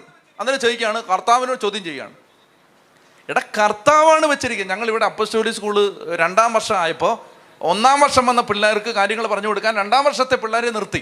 അതെന്തിനാ നിർത്തിയത്? ഇവിടെ അച്ഛന്മാരില്ലേ? എടാ ഇത് അറിയാവുന്നവൻ നേരത്തെ വന്ന് പരിചയമുള്ളവൻ മറ്റവരിരുന്ന് മോങ്ങുമ്പോൾ മോങ്ങണ്ടാ, ഞാനും കുറേ 10 ദിവസം മോങ്ങിയതാണ് എന്നാലും വിടത്തില്ല. അപ്പം എന്നവൻ പറയുമ്പോൾ ആണോ എന്നാൽ പിന്നെ മോങ്ങുന്നില്ല എന്ന് ഈ വന്നവൻ പറയും. മനസ്സിലാവുന്നുണ്ടോ? അതായത് ഈ വിശ്വാസ ജീവിതം ഒരിക്കൽ ജീവിച്ച് പൂർത്തിയാക്കിയവരാണ്, ഓട്ടം പൂർത്തിയാക്കിയവരാണ് വിശുദ്ധർ. ഇപ്പം നമുക്ക് മൗണ്ട് കാർമൽ ധ്യാന കേന്ദ്രം, ഇപ്പം 2 പേരാണ് ഇവിടെ ബാറ്റൺ പിടിച്ച് ഫ്രണ്ട് നിൽക്കുന്നത്. ഒന്ന് പരിശുദ്ധ അമ്മ, 2 ഏലിയ. പിടികിട്ടുന്നുണ്ടോ? അപ്പം ഇവരാണ് ഇത് മുഴുവൻ സംവിധാനവും കോർഡിനേറ്റ് ചെയ്യുന്നത് ഇവരാണ്. ഇവിടെയുള്ള ബാക്കി എല്ലാവരും അവരുടെ പുറകിൽ നിന്ന് അവർ പറയുന്ന അപ്പം ഇവരാണ് പ്രാർത്ഥിച്ച് ഈ വർഷിപ്പിംഗ് കമ്മ്യൂണിറ്റിയെ ലീഡ് ചെയ്യുന്നത്. പിടികിട്ടിയോ? ഒരു പള്ളിയിൽ വികാരിയച്ഛൻ ഇന്ന ആളാണെന്ന് പറയുന്നതിന് നിങ്ങൾക്ക് സങ്കടമൊന്നുമില്ലല്ലോ. അങ്ങനെയാണ് ഒരു സങ്കടവും വേണ്ട. ഞങ്ങളുടെ പള്ളി വിശുദ്ധ ഗീവർഗീസിന്റെ നാമധേയത്തിലാണെന്ന് പറഞ്ഞാൽ ഞങ്ങളുടെ വർഷിപ്പിംഗ് ലീഡർ സെയിന്റ് ജോർജ് ആണ്. ചെത്തി പറഞ്ഞേ ഹല്ലേലൂയാ. പിടികിട്ടുന്നുണ്ടോ? അല്ലാതെ നമ്മൾ ഗീവർഗീസിനെ ആരാധിക്കുന്നുണ്ടല്ല പുള്ളിയുടെ പേരിൽ വെച്ചിരിക്കുന്നത്. പുള്ളിയാണ് ഇതിന്റെ ലീഡർ. അവസാനം ഇങ്ങേരാണ് കണക്ക് കൊടുക്കേണ്ടത്. അപ്പം നമ്മൾ ചെന്നിട്ട് പറയുകയാണ്, സെന്റ് ജോർജ് ഞങ്ങളുടെ പള്ളിയുടെ ലീഡറായിട്ട് വരാവോ? അങ്ങനെ ചെന്ന് പറഞ്ഞ് ഇങ്ങേരെ വിളിച്ചോണ്ട് ഇവിടെ വന്നിട്ട് ഇങ്ങേരെ നിന്ദിക്കുകയാണ്. പിടികിട്ടുന്നുണ്ടോ? അപ്പം ഇങ്ങനെ എല്ലാ കാര്യത്തിനും തിരുസഭയിൽ ഒരു പൈതൃകമുണ്ട്, എല്ലാ കാര്യത്തിനും. അതുകൊണ്ടാണ് നമ്മുടെ പേരിന് കാരണക്കാരായ വിശുദ്ധരുണ്ട്. ഇതെല്ലാം ചേരുന്നതാണ് സഭ. നമുക്ക് ചുറ്റും സാക്ഷികളുടെ വലിയ സമൂഹമുള്ളതിനാൽ നമ്മെ വിഷമിപ്പിക്കുന്ന ഭാരവും പാപവും നമുക്ക് ചുറ്റും ഇഷ്ടം പോലെ സാക്ഷികൾ നിൽക്കുകയാണ്. നമ്മൾ വന്നിരിക്കുന്നത് ഞാനും എൻ്റെ യേശുവും ഹല്ലേലൂയ, ഞാനും എൻ്റെ യേശുവും ഹല്ലേലൂയ അല്ല. ഞങ്ങൾ വന്നിരിക്കുന്ന ഒരു കുടുംബത്തിലേക്കാണ്, ഒരു വീട്ടിലേക്കാണ്. ഞങ്ങളുടെ ഇൻചാർജായിട്ട് ഇവിടെ മാലാഖമാരുണ്ട്, വിശുദ്ധരുണ്ട്, രക്തസാക്ഷികളുണ്ട്. ഞങ്ങൾ വന്നിരിക്കുന്നത് ഒരു ടീമിലേക്കാണ്, ഞങ്ങൾ വന്നിരിക്കുന്ന ഒരു കുടുംബത്തിലേക്കാണ്. അല്ലാതെ ഞങ്ങൾ വന്നിരിക്കുന്നത് ഞാനും എൻ്റെ യേശു ഹല്ലേലൂയ, ഞാനും എൻ്റെ യേശു 2-3 പേർ ഒരുമിച്ച് കൂടുമ്പോൾ ഞങ്ങളുടെ മധ്യേ കർത്താവുണ്ടായി അങ്ങനെയൊന്നുമല്ല. ഞങ്ങൾ 2-3 അല്ല, ഇഷ്ടം പോലെ ആളുകളാണ്. ഞങ്ങൾക്ക് ചുറ്റും സാക്ഷികളുടെ വലിയ സമൂഹം, ഭയങ്കര സമൂഹം, വലിയ വലിയ സമൂഹമാണ് ഞങ്ങളുടെ ചുറ്റിനും. ചൊല്ലി പറഞ്ഞേ ഹല്ലേലൂയ. അപ്പോൾ അതുകൊണ്ട് എൻ്റെ പ്രിയപ്പെട്ട മക്കളെ, ഞാൻ പറഞ്ഞു വരുന്നത് ഈ കുരിശ് വളരെ വളരെ വളരെ വളരെ പ്രധാനപ്പെട്ടാണ്. ഒരു കുരിശ് കണ്ടാൽ, ഞാൻ കണ്ടിട്ടുണ്ട് വിൽസനച്ഛൻ എപ്പോൾ പോയാലും, ഞാൻ പിന്നെ അത് വിട്ടുപോകും. അച്ഛനെ വണ്ടി ഇരിക്കുമ്പോൾ എപ്പോൾ പോയാലും ഒരു പള്ളി കണ്ട അന്നേരം അച്ഛൻ കുരിശ് വരയ്ക്കും. ഞാൻ പിന്നെ 15 മിനിറ്റ് മുമ്പ് വരച്ചാണല്ലോ എന്ന് ഓർത്തിട്ട് പിന്നെ വരയ്ക്കില്ല. അച്ഛൻ അടുത്തടുത്ത് അച്ഛൻ എപ്പോഴത്തെ കുരിശ് കണ്ടാലും അച്ഛൻ കുരിശ് വരയ്ക്കും, അപ്പം തന്നെ കുരിശ് വരയ്ക്കും. മനസ്സിലായില്ലേ? ഈ കുരിശ് അത്രയ്ക്ക് പ്രധാനപ്പെട്ടാണ്, അത്രയ്ക്ക്. ഇപ്പം കുരിശിനോട് ഇച്ചിരി സ്നേഹമൊക്കെ വരുന്നുണ്ടോ? ബലിപീഠമാണ്, ബലിപീഠം. അപ്പം അമ്മ ഒരു കുരിശെടുത്തിട്ട്, ഞാനിപ്പോൾ ഇന്നതൊക്കെ പറയുന്നതുകൊണ്ട് ഒരു കുരിശ് എടുത്തോണ്ടാണ് വന്നേ. ഇതൊരു നല്ല കുരിശാണേ.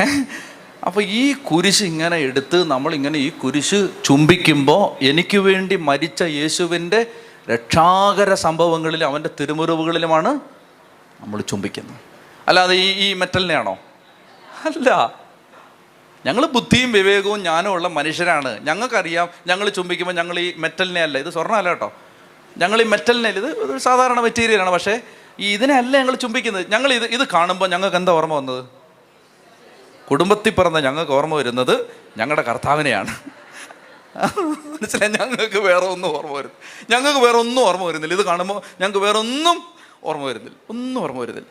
ഞങ്ങൾക്ക് കർത്താവിനെ അല്ലാതെ വേറെ ഒന്നും ഓർമ്മ വരില്ല. ഞങ്ങൾക്ക് ത്രേസ്യാമ്മയെ ഓർമ്മ വരുന്നില്ല. ഇത് കാണുമ്പോൾ ഞങ്ങൾക്ക് കർത്താവിനെ മാത്രമേ ഓർമ്മ വരുന്നുള്ളൂ. കർത്താവിനെ മാത്രമല്ല, എൻ്റെ കർത്താവ് എനിക്ക് വേണ്ടി ചെയ്തതെല്ലാം എൻ്റെ മനസ്സിലിപ്പോൾ വരുന്നുണ്ട്. ഉമ്മ. മനസ്സിലാവുന്നുണ്ടോ? അതുകൊണ്ട് ഈ കുരിശിൻ്റെ തിരുനാളിൽ എൻ്റെ പ്രിയപ്പെട്ട മക്കളെ, കുരിശിനോട് സ്നേഹം ഉണ്ടാവണം. നിങ്ങളുടെ വീട്ടിൽ ഒരു ക്രൂശ് ഉണ്ടാവട്ടെ, ഒരു കുരിശ്. എന്നിട്ട് നിങ്ങൾ ആ കുരിശിനെ വണങ്ങണം. നിങ്ങൾ ആ കുരിശിനെ വണങ്ങുമ്പോൾ ആ തടിയാണോ നിങ്ങൾ വണങ്ങുന്നത്? അല്ല. നിങ്ങൾ ആ കുരിശിനെ വണങ്ങുമ്പോൾ നിങ്ങൾക്ക് വേണ്ടി ആ ബലിപീഠത്തിൽ ബലിവസ്തുവായി തീർന്ന യേശുവിനെയാണ് വണങ്ങുന്നത്. ഇപ്പോൾ വ്യക്തമായോ? കട്ടിലെ കടന്ന് മരിച്ചിട്ടില്ലെന്ന് മനസ്സിലായോ? വെടികൊണ്ടല്ല മരിച്ചെന്ന് മനസ്സിലായോ? വാദം വന്ന് മരിച്ചതല്ല, അജീർണം ബാധിച്ച് മരിച്ചതല്ല. ഞങ്ങളുടെ കർത്താവ് അനാദി മുതലേ നിശ്ചയിച്ചതുപോലെ ഞങ്ങൾക്ക് വേണ്ടി കുരിശ് മരിച്ചാണ്. 100 കൊല്ലമായിട്ടുണ്ടായ സഭകൾക്ക് അതറിയില്ലെങ്കിൽ ഞങ്ങൾ അത് നിങ്ങൾക്ക് പറഞ്ഞു തരുന്നു. അത് മുൻ നിശ്ചയപ്രകാരം കർത്താവ് വിശ്വസിക്കുക പദ്ധതിയിട്ട മരണമാണ് ഈശോയുടെ കുരിശുമരണം. ഇനി ഇതിൻ്റെ ഒത്തിരി കാര്യങ്ങളുണ്ട്, അതെല്ലാം വേണോ? അതായത് ഒരു കാര്യം കൂടി, ഈ കുരിശിൻ്റെ തിരുനാൾ ഹെലേന രാജ്ഞി, വിശുദ്ധ ഹെലേന രാജ്ഞി. ഹെലേന എന്ന് പറഞ്ഞാൽ കോൺസ്റ്റന്റൈൻ ചക്രവർത്തിയാണ് സഭയ്ക്ക് സ്വാതന്ത്ര്യം പ്രഖ്യാപിച്ചത്. മിലാൻ വിളംബരത്തിലൂടെ, ഈഡിത്ത് ഓഫ് മിലാൻ വിളംബരത്തിലൂടെ പീഡിപ്പിക്കപ്പെട്ടുവരുന്ന സഭയ്ക്ക് സ്വാതന്ത്ര്യം പ്രഖ്യാപിച്ചത് കോൺസ്റ്റന്റൈൻ ചക്രവർത്തിയാണ്. കോൺസ്റ്റന്റൈൻ ചക്രവർത്തി ഒരു യുദ്ധത്തിന് പോകുമ്പോൾ അദ്ദേഹം ആ യുദ്ധത്തിൽ പരാജയപ്പെടാൻ സാധ്യതയുണ്ടായിരുന്നു. അങ്ങനെ പരാജയപ്പെടാൻ സാധ്യതയുണ്ടായിരുന്ന ആ രാജാവ് വളരെ വിഷമിച്ചിരിക്കുകയാണ്. അപ്പോൾ ഈ ഹെലേന രാജ്ഞി അവരുടെ ജീവിതത്തിൻ്റെ ഒരു പ്രത്യേക കാലഘട്ടത്തിൽ യേശുക്രിസ്തുവിനെ രക്ഷകനും നാഥനുമായി സ്വീകരിച്ചു. യേശുക്രിസ്തുവിനെ രക്ഷകനും നാഥനുമായി സ്വീകരിച്ചിട്ട് ഈ കോൺസ്റ്റന്റൈൻ എങ്ങനെങ്കിലും ഒന്ന് മാനസാന്തരപ്പെടണമെന്ന് ഹെലേന രാജ്ഞി എന്ന അമ്മ പ്രാർത്ഥിച്ചുകൊണ്ടിരുന്ന കാലമാണത്. ആ കാലഘട്ടത്തിൽ യുദ്ധത്തിന് പോകുമ്പോൾ വളരെ കുറച്ച് പടയാളികൾ മാത്രമേ ഉള്ളൂ, ശത്രു സൈന്യം വളരെ പ്രബലമാണ്. അങ്ങനെ ഇദ്ദേഹം ഭാരപ്പെട്ടിരിക്കുന്ന സമയത്ത് അദ്ദേഹം നട്ടുച്ചയ്ക്ക് അദ്ദേഹം ആകാശത്ത് ഒരു കുരിശടയാളം കണ്ടു. ഇതിൻ്റെ പാരമ്പര്യം ഞാൻ പറയുകയാണ്. ഈ കുരിശടയാളം കണ്ടിട്ട് അദ്ദേഹത്തിന് ഒരു സ്വരം കേൾക്കുകയാണ്, ഈ അടയാളത്താൽ നീ വിജയം നേടും. അപ്പം അദ്ദേഹം അലങ്കരിച്ച ഒരു കുരിശുമായി അതിനെ മുമ്പിൽ നിർത്തി ആ യുദ്ധത്തിന് പുറപ്പെട്ട് ശത്രുവിനെ അമ്പയെ പരാജയപ്പെടുത്തി വിജയശ്രീലാളിതനായി തിരിച്ചെത്തി അദ്ദേഹത്തിന് യേശുവിൻ്റെ കുരിശിൻ്റെ മഹത്വം മനസ്സിലായി. അദ്ദേഹം മാനസാന്തരപ്പെട്ടു, അദ്ദേഹം ക്രിസ്ത്യാനിയായി മാറിയപ്പോൾ റോമിലെ ഔദ്യോഗിക മതമായിട്ട് ക്രിസ്ത്യാനിറ്റി പ്രഖ്യാപിക്കും. അങ്ങനെയാണ് റോമിൽ ഇത് വരുന്നത്. മനസ്സിലായോ? അപ്പോൾ അങ്ങനെ റോമിൽ വിശ്വാസം നേരത്തെ എത്തിയിരുന്നു. പൗലോസ് ലീഗ റോമിൽ പ്രസംഗിച്ചിരുന്നു, പത്രോസ് ലീഗ പ്രസംഗിച്ചിരുന്നു. എങ്കിലും വിശ്വാസം അത് എല്ലാം അണ്ടർഗ്രൗണ്ട് ചേർച്ചുകളാണ്, പീഡിപ്പിക്കപ്പെട്ട സഭകളാണ്, ഒളിച്ചിരിക്കുന്ന സങ്കേതങ്ങളിലിരുന്ന് പ്രാർത്ഥിച്ച സഭയാണ്. അപ്പം അങ്ങനെ ഈ കോൺസ്റ്റന്റൈൻ ചക്രവർത്തി മാനസാന്തരപ്പെട്ടതോടെ സഭ ഔദ്യോഗികമായി പ്രഖ്യാപിക്കപ്പെട്ടു. അപ്പോഴാണ് ഹെലേന രാജ്ഞിക്ക് ഈ കുരിശ് കണ്ടെടുക്കണം. ഈ കുരിശ് അതിനു മുമ്പേ കണ്ടെടുക്കപ്പെട്ടിരുന്നു. എന്നാൽ യഹൂദന്മാർ ഈ കുരിശ് ഒരു സ്ഥലത്ത് കുഴിച്ചിട്ടിരിക്കുകയായിരുന്നു. കാരണം ഇത് ക്രിസ്ത്യാനികളെടുത്ത് കൊണ്ടുപോകാതിരിക്കാൻ വേണ്ടി ഈ കുരിശെടുത്ത് ഒരു സ്ഥലത്ത് കുഴിച്ചിട്ടിരിക്കുകയാണ്. അപ്പോൾ ഹെലേന രാജ്ഞി അവരുടെ സ്വാധീനം ഉപയോഗിച്ച് അന്വേഷിച്ച് ഈ കുരിശ് കണ്ടെടുത്തതിൻ്റെ ഓർമ്മ തിരുനാളാണ് ഈ ശ്ലീബായുടെ പുകഴ്ചയുടെ തിരുനാൾ. പിടികിട്ടിയോ? ഇനി അതിനെക്കുറിച്ചൊക്കെ പാരമ്പര്യം പറയുന്നുണ്ട്. ഈ കുരിശ് 3 കുരിശുകൾ ഉണ്ടായിരുന്നു. ഇതിൽ ഏതാണ് യേശുവിൻ്റെ കുരിശ്? അപ്പോൾ ഒരു ശരീരം മുഴുവൻ രോഗം ബാധിച്ച ഒരു വ്യക്തിയും മരിച്ച ഒരു വ്യക്തിയും ഈ യേശുവിൻ്റെ കുരിശിൻ്റെ മീതെ കിടത്തി, മരിച്ച ആൾ ഉയർത്തെഴുന്നേറ്റു, രോഗം സൗഖ്യപ്പെട്ടു. അങ്ങനെയാണ് ഉറപ്പിച്ചത് ഇത് യേശുവിൻ്റെ കുരിശാണ്. അങ്ങനെ യേശു കുരിശിൽ മരിച്ച ആ യാഗപീഠം, ആ ബലിപീഠം കണ്ടെടുത്ത തിരുനാളാണെന്ന്. ഇന്ന് കർത്താവ് വലിയ അനുഗ്രഹങ്ങൾ ചൊരിയും. നിങ്ങൾ കുരിശിനെ സ്നേഹിക്കുന്നോ? കുരിശിനെ ബഹുമാനിക്കുന്നോ? കുരിശിനെ നിങ്ങൾ വണങ്ങുന്നോ? നിങ്ങൾ കുരിശ് വരയ്ക്കാൻ ഇഷ്ടപ്പെടുന്നോ? കർത്താവിൻ്റെ ബലിപീഠമാണത്. അപ്പം നിങ്ങളൊരു കുരിശ് കയ്യിലെടുക്കുമ്പോൾ ഈശോ എന്താ നിങ്ങളെക്കുറിച്ച് വിചാരിക്കുന്നത്? ഞാൻ എൻ്റെ മക്കൾക്ക് വേണ്ടി ബലിയായി തീർന്ന ആ ബലിപീഠത്തെ അവർ മാനിക്കുമ്പോൾ, ആ ബലിപീഠത്തെ മാത്രമല്ല, ആ ബലിപീഠത്തിലെ എല്ലാ കാര്യങ്ങളെയും എന്നെയാണ് അവർ ആ കുരിശിനെ ബഹുമാനിക്കുമ്പോൾ എന്നെയും കൂടിയാണ് അവർ ബഹുമാനിക്കുന്നത്. ഇതാണ് ഈശോയുടെ മനസ്സിൽ വരുന്നത്. അല്ലാതെ ഈശോയ്ക്ക് വിഗ്രഹാരാധകരെല്ലാം കൂടെ വന്നിട്ടുണ്ട്, അങ്ങനെയാണോ ഈശോ ചിന്തിക്കുന്നത്? നിങ്ങളൊന്ന് ആലോചിച്ച് നോക്ക്. പരിശുദ്ധ ശുദ്ധമാന സഭയിൽ നമ്മൾ രാവിലെ ആരെക്കുറിച്ച് കേട്ടോ? നിപ്പി മേളിലോട്ട് പൊങ്ങുന്ന വിശുദ്ധർ. ഇതെവിടാ ഉണ്ടായത്? ബെന്നി ഹിൻ എന്ന് പറയുന്ന വലിയ പ്രൊട്ടസ്റ്റന്റ് പ്രീച്ചറാണ്. ഇപ്പോൾ താണ്ട മുമ്പ് പഠിപ്പിച്ചുകൊണ്ടിരുന്ന ഓരോന്ന് തിരുത്തി പറഞ്ഞുകൊണ്ടിരിക്കുകയാണ്. കഴിഞ്ഞ ദിവസം പറഞ്ഞു, ഞാൻ പ്രോസ്പെരിറ്റി ഗോസ്പൽ പ്രസംഗിച്ചത് വലിയ അബദ്ധമായിപ്പോയി, എന്നോടെല്ലാവരും ക്ഷമിക്കണം. നമ്മുടെ കർത്താവ് എന്ന് പറഞ്ഞാൽ അഭിവൃദ്ധിയുടെ ദൈവം മാത്രമല്ല, പ്രയാസവും ഞെരുക്കവും എല്ലാം കർത്താവിൽ നിന്നാണ് വരുന്നത്. ഞങ്ങൾ ഇത്രയും കാലം അത് പറഞ്ഞില്ല, കാശ് കിട്ടാൻ വേണ്ടി ഞങ്ങൾ പ്രോസ്പെരിറ്റി ഗോസ്പൽ മാത്രമേ പറഞ്ഞുള്ളൂ. ഇങ്ങനെ തിരുത്തി പറഞ്ഞു. ഇപ്പം തിരുത്തി പറഞ്ഞു, കഴിഞ്ഞ ആഴ്ച. അതിനു മുമ്പ് കുറേ നാൾ മുമ്പ് പറഞ്ഞു, കത്തോലിക്കരുടെ വിശുദ്ധ കുർബാനയിലാണ് എല്ലാ പ്രൊട്ടസ്റ്റന്റ് സഭകളിൽ നടക്കുന്നതിനേക്കാൾ കൂടുതൽ അത്ഭുതം നടക്കുന്നത്. കാരണം അവർ യേശുവിൻ്റെ ശരീരമായിട്ട് തന്നെയാണ് അതിനെ കാണുന്നത്. ആരായി പറയുന്നേ? ബെന്നി ഹിൻ. മനസ്സിലായോ? അതായത് തിരുസഭയിൽ നടന്നതിൻ്റെ അത്ഭുതത്തിൻ്റെ 10,000-ൽ അത്ഭുതം ഏതെങ്കിലും ഈ സമയം നടന്നിട്ടുണ്ടോ? ഉണ്ടെങ്കിൽ പറ. 36 മരിച്ചവരെ ഉയർപ്പിച്ച വിൻസെന്റ് ഫെറർ എന്ന് പറയുന്ന വിശുദ്ധൻ, അത് ഈ സഭയുടെ പുത്രനാണ്. ഈ സഭയുടെ വിശുദ്ധ കുർബാനയും മാതാവും വിശുദ്ധരും ഒക്കെ ഉള്ള ഈ സഭയുടെ പുത്രനാണ് 36 മരിച്ചവരെ ഉയർപ്പിച്ചത്. വിശുദ്ധ അന്തോണീസിന്റെ ജീവിതത്തിൽ പറയും. ഇതൊന്നും കിട്ടുകയെന്ന് നിങ്ങൾ വിചാരിക്കുക. ജീവചരിത്ര ഗ്രന്ഥങ്ങളിൽ പറയുന്നത് മുടി മുഴുവൻ ഒരുത്തും കുടിച്ചിട്ട് വന്നിട്ട് കെട്ടിയോളുടെ മുടി മുഴുവൻ വലിച്ചു പറിച്ചു. നീ പള്ളിയിൽ പോന്ന് കാണട്ടെ എന്ന് പറഞ്ഞിട്ട് മുടി മുഴുവൻ വലിച്ചു പറിച്ചും കിട്ടും. ചോരയൊലിപ്പിക്കുന്ന തലയുമായിട്ട് ഈ സ്ത്രീ ദേവാലയത്തിലേക്ക് ചെന്നു. വിശുദ്ധ അന്തോണീസിൻ്റെ അടുത്ത് ചെന്നിട്ട് സങ്കടത്തോടെ കാര്യം പറഞ്ഞു. തലയെ കൈവച്ച് പ്രാർത്ഥിച്ചു. ക്ഷണനേരത്തിൽ നല്ല മുടി ഇങ്ങ് വന്നു. ഇങ്ങനെ പറഞ്ഞാൽ വിശ്വസിക്കാൻ പറ്റാത്ത അത്ഭുതങ്ങൾ ചെയ്ത വിശുദ്ധര്. മനസ്സിലാവുന്നുണ്ടോ? അതായത് ഇത് എവിടാണ്? ഈ സഭയിൽ. അപ്പം അതുകൊണ്ട് നിങ്ങൾ വിശുദ്ധരുടെ ജീവിതം പരിശോധിച്ചോ. ലോകത്തൊരു മനുഷ്യനും ചെയ്തിട്ടില്ലാത്ത മരിച്ചവരെ, വിശുദ്ധ അന്തോണീസ് മരിച്ചവരെ ഉയർപ്പിച്ചു. 16-ാമത്തെ വയസ്സിൽ മരിച്ചവരെ ഉയർപ്പിച്ചു. അപ്പം അതുകൊണ്ട് നിങ്ങൾ മനസ്സിലാക്കണം, ഇന്ന് ലോകത്ത് മമ്മൂട്ടി മരിച്ചാൽ ശരീരം അഴുകും, മോഹൻലാൽ മരിച്ചാലും അഴുകും, ഷാരൂഖ് ഖാൻ മരിച്ചാലും അഴുകും, പിന്നെ നിങ്ങളുടെ ഇഷ്ടമുള്ള ആളുടെ പേര് പറഞ്ഞാൽ സകലര് മരിച്ചാലും അഴുകും. പക്ഷേ ഈ തിരുസഭയുടെ പൊന്നോമന മക്കളിൽ 103 പേർ വർഷങ്ങളായിട്ട് അഴുകാതെ ലോകത്തിൻ്റെ പല ഭാഗത്തിരിപ്പുണ്ട്. മനസ്സിലായോ? വിശുദ്ധ കുർബാന ഭക്ഷിച്ച മനുഷ്യനാണ് അവരൊക്കെ, അഴുകിയിട്ടില്ല. സകലമാണ് ഈ പറയുന്ന സാമ്പ്രദായിക ഞാൻ നേരത്തെ പറഞ്ഞ കൂട്ടങ്ങളിലെ സകലര് മരിച്ചാലും അഴുകും.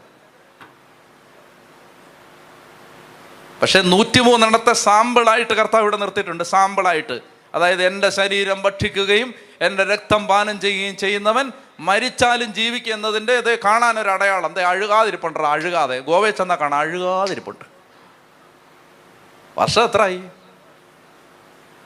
അപ്പം അതുകൊണ്ട് എൻ്റെ പൊന്നുമക്കളെ, സഭയെ സ്നേഹിക്കുക, സഭയെ സ്നേഹിക്കുക. വിട്ടുപോയ എന്നെ കേൾക്കുന്ന പെന്തക്കോസ്ത് സഹോദരങ്ങളെ എല്ലാവരും തിരിച്ചു വരിക. മൗണ്ട് കാർമൽ ധ്യാന കേന്ദ്രം നിങ്ങളെ കാത്തിരിക്കുകയാണ്. നിങ്ങളെ തിരിച്ചെടുക്കാനുള്ളൊരു സംവിധാനമായിട്ട് ഇതിനെ ഞങ്ങൾ പ്രഖ്യാപിച്ചിരിക്കുകയാണ്. അപ്പോൾ അതുകൊണ്ട് എൻ്റെ പ്രിയപ്പെട്ട സഹോദരങ്ങളെ, നിങ്ങൾ സത്യവിശ്വാസം മനസ്സിൽ കർത്താവായ യേശുവിൻ്റെ കുരിശ് നമുക്ക് തൽക്കാലം അവിടെ കൊണ്ട് നിർത്താം. അപ്പോൾ അതുകൊണ്ട് ഭക്തിയോടെ പ്രാർത്ഥനയോടെ നമുക്ക് കുരിശ് വരയ്ക്കണം. ഭക്തിയോടെ പ്രാർത്ഥന നമ്മൾ കുരിശ്, ഫ്രാൻസിസ് മാർപ്പാപ്പ പറഞ്ഞു, ഉഴപ്പി കുരിശ് വരയ്ക്കുന്നവരെ ശാസിക്കണമെന്നാണ് പറഞ്ഞിരിക്കുന്നത്. ആ പിതാൻ്റെ പുത്രനെ കുത്തുകയാണ്, ഹാർട്ട് അറ്റാക്ക് വന്ന് നീയൊക്കെ ചാവും. കുത്തുകയാണ്, അങ്ങനെ ഒരുപാട് കുത്തരുത്. നന്നായിട്ട് കുരിശ് വരച്ചേ. പിതാവിൻ്റെയും പുത്രൻ്റെയും പരിശുദ്ധാത്മാവിൻ്റെയും നാമത്തിൽ ആമേൻ. ഇപ്പോൾ ഒന്ന് എഴുന്നേറ്റ് നിന്നേ, നമുക്ക് കർത്താവിൻ്റെ കുരിശിനെ. അപ്പോൾ ഇന്നത്തെ ഈ ശുശ്രൂഷ ഇങ്ങനെയാണ്. ഒരു മിനിറ്റ് ഒന്നിരുന്നേ, ഒരു മിനിറ്റ്. നമ്മൾ ആരാധന ആരംഭിക്കുകയാണ്. ഇവിടെ നിൽക്കുമ്പോൾ, ഇവിടെ ഞാൻ നിങ്ങളോട് ആവശ്യപ്പെടുമ്പോൾ ഒരു വീട്ടിൽ നിന്ന് ഒരാൾ എഴുന്നേറ്റ് നിൽക്കണം. ഇപ്പോൾ ഒരു വീട്ടിൽ നിന്ന് ഒരാൾ വീതം ഒന്ന് കൈവയ്ക്കുകയെ. Very good. അപ്പോൾ ഒരു വീട്ടിൽ നിന്ന് ഒന്നിലധികം പേര് എഴുന്നേറ്റ് നിൽക്കരുത്. എഴുന്നേറ്റ് നിൽക്കുമ്പോൾ അറിയാം, നിങ്ങളുടെ പ്രിയപ്പെട്ടവർ എഴുന്നേറ്റ് നിൽക്കുന്നുണ്ടെങ്കിൽ നിങ്ങൾ എഴുന്നേൽക്കരുത്. ഒരു വീട്ടിൽ നിന്ന് ഒരാൾ വീതം എഴുന്നേറ്റ് നിൽക്കുമ്പോൾ ഇവിടെയുള്ള കുരിശുകൾ തികയും. ഒരു വീടിന് ഒരു കുരിശ് വെച്ച് കിട്ടും. എന്നിട്ട് ആ കുരിശ് കുടുംബനാഥനോ കുടുംബനാഥയോ മകനോ മകളോ ആ കുരിശ് എടുക്കുക. എന്നിട്ട് ആ കുരിശ് എടുത്തിട്ട് നമ്മളിവിടെ ആ കുരിശ് പിടിച്ചുകൊണ്ട് നമ്മൾ ഈ ആരാധന നടത്തും. അപ്പോൾ കർത്താവായ യേശുവിൻ്റെ കുരിശിൽ നിന്ന് ഒഴുകിയിറങ്ങിയ മുഴുവൻ ശക്തിയും നിങ്ങളുടെ കുടുംബത്തിലേക്ക് സ്വീകരിക്കുന്നു എന്ന വിശ്വാസത്തോടെയാണ് ഈ കുടുംബനാഥനോ കുടുംബനാഥയോ മകനോ മകളോ ആരാണ് ഇവിടെ വന്നിട്ടുള്ളത് അവർ. ഇനി ഒരാൾക്ക് കുരിശ് കിട്ടിയില്ലെങ്കിലും വേണ്ടില്ല, കയ്യിൽ ജപമാലയിലുള്ള കുരിശെടുത്ത് പിടിച്ചാലും മതി. ഞാനിത് പറയാൻ കാര്യം എന്തെന്നറിയാമോ? ഞാൻ ഒരിക്കൽ കൊടുമൺ എന്ന് പറയുന്ന സ്ഥലത്ത് ദേവാലയത്തിൽ ഇരിക്കുമ്പോൾ ഒരു നോമ്പ് കാലത്ത് കർത്താവ് എനിക്ക് ഇങ്ങനെ ഒരു പ്രേരണ തന്നു. അതായത് ഓശാന ഞായറാഴ്ച എല്ലാ വീട്ടിലേക്കും ഓരോ കുരിശ്, എല്ലാവർക്കും ഓരോ കുരിശ് കൊടുത്തു വിടാൻ പറഞ്ഞു. അപ്പം ഞാൻ മുമ്പ് അങ്ങനെ ചെയ്തിട്ടില്ല. എനിക്കൊരു പ്രേരണ കിട്ടി ചെയ്യാൻ. എനിക്കൊരു മടിയുണ്ട്, ഇത് ആളുകൾ എന്നാ വിചാരിക്കും. അപ്പം ഞാൻ കമ്മിറ്റിക്കാരെ വിളിച്ചു കൂട്ടിയിട്ട് അവരോട് പറഞ്ഞു, ഇങ്ങനെ ഒരു പ്രേരണയുണ്ട്, നിങ്ങളെന്ത് പറയുന്നു? അവർ പറഞ്ഞു, അച്ഛന് പ്രാർത്ഥിച്ചപ്പോൾ കിട്ടിയതല്ലേ, അങ്ങോട്ട് ചെയ്യാമെന്ന് പറഞ്ഞു. അങ്ങനെ അവർ ആ ആഴ്ച കൊണ്ട് തന്നെ 100 കുരിശുണ്ടാക്കിയിട്ട് ഓശാന ഞായറാഴ്ച കുരുത്തോല കൊടുത്തുവിട്ട കൂട്ടത്തിൽ ഈ കുരിശൂടെ വെഞ്ചരിച്ച് കൊടുത്തുവിട്ടു. അവരോട് പറഞ്ഞു, നിങ്ങൾ ഈ ഹോളി വീക്കിന് വിശുദ്ധ വാരത്തിൽ ആഴ്ചയിൽ നിങ്ങൾ എല്ലാ ദിവസവും ഈ കുരിശ് പിടിച്ച് സന്ധ്യാപ്രാർത്ഥന നടത്തുക. ഈ കുരിശ് പിടിച്ചുകൊണ്ട് എന്നിട്ട് ദുഃഖവെള്ളിയാഴ്ച നിങ്ങൾ വരുമ്പോൾ ഈ കുരിശുമായി നിങ്ങൾ എത്തുക. എന്നിട്ട് ആ കുരിശ് കൊണ്ടുവന്ന് ദേവാലയത്തിൽ ഒരു കൽക്കുരിശുണ്ട്, അതിൻ്റെ ചുവട്ടിൽ സമർപ്പിക്കുക. നിങ്ങളുടെ നിയോഗങ്ങളെല്ലാം എഴുതി വെച്ചോളുക. കർത്താവ് നിങ്ങളുടെ ജീവിതത്തിൽ കുടുംബത്തിൽ പ്രവർത്തിക്കും. അവരത് വിശ്വസിച്ചു. അവരാ കുരിശുമായിട്ട് പോയി. അപ്പോൾ അവരെ സഹോദരി സഭകളിൽപ്പെട്ട പലരും കളിയാക്കി. കാരണം ഓശാനയ്ക്ക് കുരുത്തോലയും പിടിച്ച് വരുന്നതിൻ്റെ പകരം പള്ളിക്കാരെല്ലാം കുരിശും പിടിച്ച് വരികയാണ്. നിങ്ങളുടെ വികാരിച്ചന് തലയ്ക്ക് സുഖമില്ലെയും ചോദിച്ചു. അപ്പോൾ അവർ പറഞ്ഞു, അത് കൺഫേം ചെയ്യാറായിട്ടില്ല, ഇതുകൂടെ ഒന്ന് കഴിഞ്ഞിട്ടാണ് അത് ഉറപ്പിക്കാൻ പോകുന്നത്. അപ്പോൾ അങ്ങനെ അവർ ഈ കുരിശും പിടിച്ചിട്ട് അവരെല്ലാം വീട്ടിലേക്ക് ചെന്നു. എൻ്റെ പ്രിയപ്പെട്ട സഹോദരങ്ങളെ, എൻ്റെ കയ്യിൽ ആ പള്ളിയിലെ ഇടവകക്കാർ മാത്രം എഴുതി തന്ന ഒരു കെട്ട് സാക്ഷ്യമുണ്ട്. ഒരു കെട്ട് ഞാനത് കളയാതെ വെച്ചിട്ടുണ്ട്. ഒരു കെട്ട് സാക്ഷ്യമുണ്ട്. ആ പള്ളിക്കാർ മാത്രം തന്നാണത്. ധ്യാന കേന്ദ്രങ്ങളിലോ ധ്യാനം നടത്തിയ സ്ഥലങ്ങളിലോ ടെസ്റ്റിമണികളല്ല. ഈ പള്ളിയിൽ ഞാൻ വികാരിച്ചനായിരുന്ന സമയത്ത് അവരെഴുതി തന്ന ടെസ്റ്റിമണി, അവർ വീട്ടിൽ നടന്ന അത്ഭുതങ്ങൾ, പറഞ്ഞാൽ വിശ്വസിക്കാൻ പറ്റാത്ത അത്ഭുതങ്ങൾ ആ വീടുകളിൽ നടക്കാൻ തുടങ്ങി. ഒറ്റ ഉദാഹരണം ഞാൻ പറഞ്ഞാൽ, ഒരു 13 കൊല്ലമായിട്ട് 2 ഉദാഹരണം പറയാം. 13 കൊല്ലമായിട്ട് ഒരു ചേച്ചിക്ക് ആസ്മ രോഗം. എല്ലാ ദിവസവും ആ ഭർത്താവിൻ്റെ അടുത്ത് പറഞ്ഞ് എല്ലാ ദിവസവും ഇൻഹേലർ വെക്കാതെ ഉറങ്ങാൻ പറ്റില്ല. കർത്താവ് പരിപൂർണമായ രോഗം സുഖപ്പെടുത്തി. ഈ SUTയിൽ ഒരു സർജറി പറഞ്ഞിരുന്ന ഒരു ചേച്ചി, വയറ്റിൽ മുഴകൾ കാരണം സർജറി പറഞ്ഞിരിക്കുകയാണ്. അങ്ങനെ ഈ സഹോദരി ഈ കുരിശ് പിടിച്ച് പ്രാർത്ഥിച്ച് ഇവിടെ വന്ന് സ്കാൻ ചെയ്യുമ്പോൾ അങ്ങനെ മുഴകളൊന്നുമില്ല, മഴയൊന്നും കാണാനില്ല. ഇങ്ങനെ ഇഷ്ടം പോലെ അത്ഭുതങ്ങൾ, കല്യാണം നടന്നത്, മക്കളുണ്ടായത്, ജോലി കിട്ടിയത്, തടസ്സം മാറിയത്. എൻ്റെ പ്രിയപ്പെട്ട സഹോദരങ്ങളെ, ഞാൻ പറഞ്ഞത് അന്ന് ആ കുരിശ് കൊടുത്തു വിട്ട് ആ കുരിശ് വെച്ച് പ്രാർത്ഥിച്ചതിൻ്റെ ഒരു അഭിഷേകം ഭയങ്കരമായി. അപ്പോൾ ഈ കുരിശ്, ഈ കുടുംബനാഥൻ, ഇന്ന് നമ്മൾ ഈ കുരിശിൻ്റെ തിരുനാളിന് പ്രതീകാത്മകമായി ഞങ്ങളും ഞങ്ങളുടെ കുടുംബവും കർത്താവിൻ്റെ കുരിശിലെ മരണത്തെയും അവിടുന്ന് ഈ ബലി അർപ്പിച്ച കുരിശിനെയും ബഹുമാനിക്കുന്നു, സ്നേഹിക്കുന്നു, വണങ്ങുന്നു. ഈ ഒരു ബോധ്യത്തോടെ നിങ്ങൾ ഈ കുരിശെടുത്ത് കയ്യിൽ പിടിച്ചുകൊണ്ട് ഈ ആരാധനയെ സംബന്ധിക്കുക. എന്നിട്ട് ഈ ആരാധനയുടെ സമാപനത്തിലേക്ക് എത്തുമ്പോൾ ഈ കുരിശ് പിടിച്ചുകൊണ്ട് അച്ഛൻ നമുക്കൊരു പ്രാർത്ഥന ചൊല്ലിത്തരും. ദുഃഖവെള്ളിയാഴ്ചത്തെ കുരിശിനെ വന്ദിക്കുന്ന ആ ശുശ്രൂഷയിലുള്ള സഭയുടെ ഒരു ഔദ്യോഗിക പ്രാർത്ഥനയാണത്. ഞങ്ങൾക്ക് രക്ഷ കിട്ടിയ, ഞങ്ങൾക്ക് രക്ഷ തന്ന ആ കുരിശിനെ ഞങ്ങൾ കുമ്പിടുന്നു. മിശിഹാ രാജാവേ, നീ എഴുന്നള്ളി വരുമ്പോൾ ഞങ്ങളെ ഓർക്കണേ എന്ന് നിന്റെ കുരിശ് നിൻ്റെ അടുത്ത് കിടന്ന കള്ളനോടുകൂടെ ഞങ്ങളും പ്രാർത്ഥിക്കുക. അത് ഭയങ്കര പ്രാർത്ഥനയാണത്, അത് ഭയങ്കര പ്രാർത്ഥനയാണ്. അപ്പോൾ അതുകൊണ്ട് നമ്മൾ ആ പ്രാർത്ഥന ചൊല്ലി പാടി പ്രാർത്ഥിച്ച് പ്രാർത്ഥിച്ച് പ്രാർത്ഥിച്ച് കുരിശിൻ്റെ ഒരു വിടുതൽ നിങ്ങളുടെ വീട്ടിലേക്ക് ഇറങ്ങി വരും. ഹല്ലേലൂയ. അപ്പോൾ അതുകൊണ്ട് ഒരു വീട്ടിൽ നിന്ന് ഒരാൾ വീതം ഒന്ന് എഴുന്നേറ്റേ. കൂടുതലാണ്. അപ്പോൾ കുരിശ് കിട്ടിയില്ലെങ്കിൽ പ്രയാസപ്പെടുകയൊന്നും ചെയ്യരുത്. നിങ്ങളുടെ കയ്യിൽ ജപമാലയുണ്ടെങ്കിൽ ആ ജപമാലയിൽ ഒരു കുരിശുണ്ടല്ലോ. ഇനി ഒന്നുമില്ലെങ്കിൽ നിങ്ങൾ കർത്താവേ, ഞങ്ങൾക്ക് കുരിശ് കിട്ടാത്തത് കൊണ്ടാണ് ഞങ്ങൾ ഈ കുരിശിൽ പിടിച്ചിരിക്കുകയാണ്, ഞങ്ങൾ നിൻ്റെ കുരിശ് പിടിച്ചിരിക്കുകയാണ്. അപ്പോൾ നമ്മൾ ഇന്ന് ഈ ആരാധന നടത്തുമ്പോൾ നമ്മൾ പ്രത്യേകം ശ്രദ്ധിക്കുക. നിങ്ങൾ ഒരിക്കൽ, ഞാൻ ചില കൺവെൻഷനുകൾക്കും അതുപോലെ ചില ധ്യാനങ്ങൾക്കും ഇവിടെയും നടത്തിയിട്ടുണ്ട്, 4 ദിക്കുകളിലേക്ക് തിരിഞ്ഞ് കുരിശ് കൊണ്ടുള്ള ആശീർവാദം. അത് നടത്തിയ, അതിനെക്കുറിച്ച് കിട്ടിയ ടെസ്റ്റിമണികൾ ഇഷ്ടം പോലെയാണ്. അപ്പോൾ ഇന്ന് ഈ ആരാധനയുടെ നടുവിൽ നമ്മൾ ആ 4 ദിക്കിലേക്കും തിരിഞ്ഞ് പ്രാർത്ഥിക്കും. നിങ്ങൾ ഇങ്ങോട്ട് തന്നെ നോക്കി നിൽക്കുക. അച്ഛനും ശുശ്രൂഷകരും 4 ദിക്കിലേക്ക് തിരിഞ്ഞ് കുരിശിൻ്റെ പ്രാർത്ഥന ചൊല്ലി ദിക്കുകളെ ആശീർവദിക്കും. അപ്പോൾ ഇവിടുന്ന് ഒരു 500 കിലോമീറ്റർ, 1000 കിലോമീറ്റർ ദൂരെയാണ് നിങ്ങളുടെ വീട്. അപ്പോൾ നിങ്ങൾ എന്ത് ചെയ്യണം? ആ ദിക്കിലേക്ക് അച്ഛൻ തിരിഞ്ഞ് നിൽക്കുകയാണ്. അപ്പോൾ നിങ്ങൾ പ്രാർത്ഥിക്കണം, ഇവിടെ നിന്ന് ഈ കുരിശിൻ്റെയും ഈ പരിശുദ്ധ കുർബാനയുടെയും ശക്തി 2000 കിലോമീറ്റർ അപ്പുറത്തുള്ള എൻ്റെ വീട്ടിലേക്ക് ചെല്ലട്ടെ. ദൂരത്തിൻ്റെ മേൽ അധികാരമുള്ളവനാണ് ഈശോ, ദൂരത്തിൻ്റെ മേൽ. രാജസേവകൻ്റെ ഭൃത്യൻ വീട്ടിൽ സുഖമില്ലാതെ കിടക്കുമ്പോൾ, പുത്രൻ വീട്ടിൽ സുഖമില്ലാതെ കിടക്കുമ്പോൾ ഈശോ വഴി വെച്ച് പറഞ്ഞു, ശരിയാവട്ടെ. അവ വീട്ടിൽ അത് ശരിയായി. ആ ഈശോയാണ് ഇവിടെ എഴുന്നള്ളി വരുന്നതാണോ? അപ്പോൾ ആ ഈശോ ഇവിടെ നമ്മൾ ഇത് നിന്ന് പ്രാർത്ഥിക്കുമ്പോൾ, ഇപ്പോൾ വേറൊരു വിദേശ രാജ്യത്താണ് നിങ്ങളുടെ പ്രിയപ്പെട്ടവർ, അവർക്ക് സൗഖ്യം, വിടുതലുണ്ടാവും.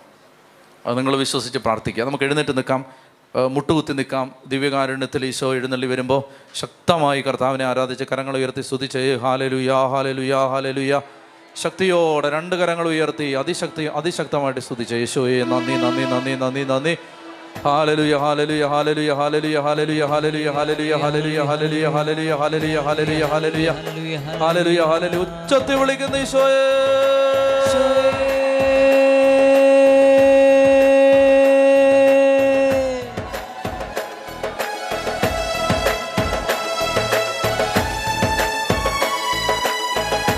കരങ്ങളടിച്ച് പാടുകയും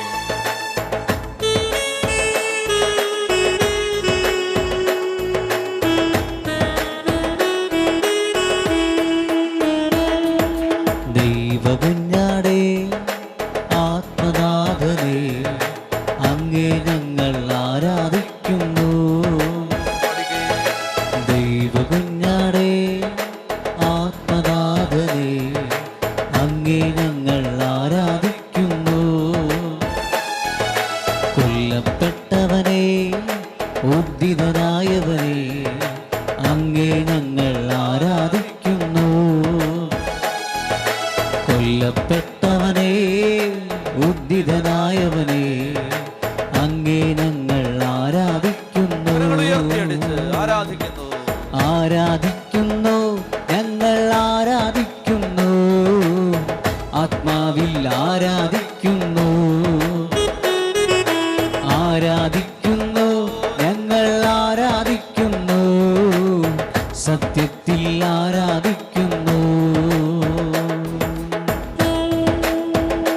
എല്ലാ നന്മകളുടെ ഉറവിടമായ ദൈവമേ, എല്ലാ അനുഗ്രഹങ്ങളുടെ ഉറവിടമായ ദൈവമേ, ഞങ്ങളുടെ ജീവിതത്തിൻ്റെ വിശുദ്ധീകരണവും മഹത്വീകരണവും പരിത്രാണവും രക്ഷയും ഞങ്ങളുടെ വിശ്വാസത്തിൻ്റെ ഉറവിടവുമായ ഞങ്ങളുടെ നല്ല ദൈവമേ, ഈ സമയത്തങ്ങ് ഞങ്ങൾ ആരാധിച്ച് സ്തുതിച്ച് മഹത്വപ്പെടുത്തുന്നു. അങ്ങ് മാനവരാശിയുടെ വീണ്ടെടുപ്പിനായി കുരിശിൽ അർപ്പിച്ച സജീവമായ ബലിയെ ഞങ്ങൾ ആരാധിക്കുന്നു. കർത്താവേ, ആ ബലിപീഠത്തെ ഞങ്ങൾ വണങ്ങുന്നു. കർത്താവേ, ആ ബലിപീഠത്തിൽ ഞങ്ങൾ സന്തോഷിക്കുന്നു. കർത്താവേ, പരിശുദ്ധ കുരിശിലൂടെ അങ്ങ് ഞങ്ങൾക്ക് രക്ഷ നേടിത്തന്നതിനാൽ ആ കുരിശിനെ ഞങ്ങൾ വണങ്ങുന്നു, ആ കുരിശിനെ ഞങ്ങൾ വന്ദിക്കുന്നു. ആ കുരിശിൽ അങ്ങ് നേടിത്തന്ന രക്ഷയെ ഞങ്ങൾ സ്വീകരിക്കുന്നു. ഞങ്ങളുടെ കുടുംബങ്ങളെ സമർപ്പിക്കുന്നു, ഞങ്ങളുടെ ജീവിതങ്ങളെ സമർപ്പിക്കുന്നു. കർത്താവായ യേശുവേ, പരിശുദ്ധനായ ദൈവത്തിന്റെ പുത്ര, ഈ നിമിഷങ്ങളിൽ അങ്ങയെ ആരാധിച്ച് മഹത്വപ്പെടുത്താൻ ഞങ്ങൾക്ക് കൃപ തരണമേ. അങ്ങയുടെ രക്ഷയെ ഏറ്റുപറയാൻ ഞങ്ങൾക്ക് കൃപ തരണമേ. അങ്ങ് നേടിത്തന്ന രക്ഷയെ പ്രകീർത്തിക്കാൻ ഞങ്ങൾക്ക് കൃപ തരണമേ. അങ്ങ് നേടിത്തന്ന വിടുതലിനെ ആഘോഷിക്കാൻ ഞങ്ങൾക്ക് കൃപ തരണമേ. ഉച്ചത്തിൽ വിളിക്കുന്നു ഈശോയേ, ഈശോയേ.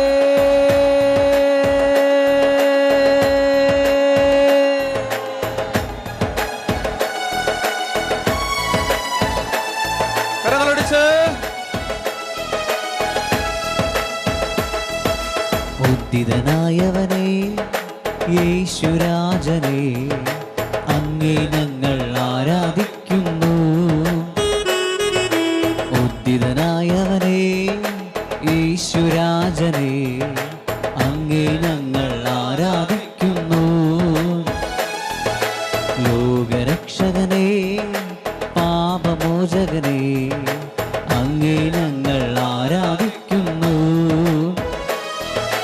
ലോകരക്ഷകനെ പാപമോചകനെ അങ്ങേ ഞങ്ങൾ ആരാധിക്കുന്നു. ആരാധിക്കുന്നു, ഞങ്ങൾ ആരാധിക്കുന്നു, ആത്മാവിൽ ആരാധിക്കുന്നു. ആരാധിക്കുന്നു, ഞങ്ങൾ ആരാധിക്കുന്നു, സത്യത്തിൽ ആരാധിക്കുന്നു. ആരാധിക്കുന്നു, ഞങ്ങൾ ആരാധിക്കുന്നു, ആത്മാവിൽ ആരാധിക്കുന്നു. ആരാധിക്കുന്നു, ഞങ്ങൾ ആരാധിക്കുന്നു, സത്യത്തിൽ ആരാധിക്കുന്നു. ആമേൻ, ആമേൻ യേശുനാഥ. ആമേൻ, ആമേൻ ദൈവപുത്ര. ആമേൻ, ആമേൻ സർവശക്ത നിത്യപിതാവേ. ആമേൻ, ആമേൻ യേശുനാഥ. ആമേൻ, ആമേൻ ദൈവപുത്ര. ആമേൻ, ആമേൻ സർവശക്ത നിത്യപിതാവേ. ആമേൻ, ആമേൻ യേശുനാഥ. ആമേൻ, ആമേൻ ദൈവപുത്ര. ആമേൻ, ആമേൻ സർവശക്ത നിത്യപിതാവേ. ആമേൻ, ആമേൻ യേശുനാഥ. ആമേൻ, ആമേൻ ദൈവപുത്ര. ആമേൻ, ആമേൻ സർവശക്ത നിത്യപിതാവേ. ഈശോയേ.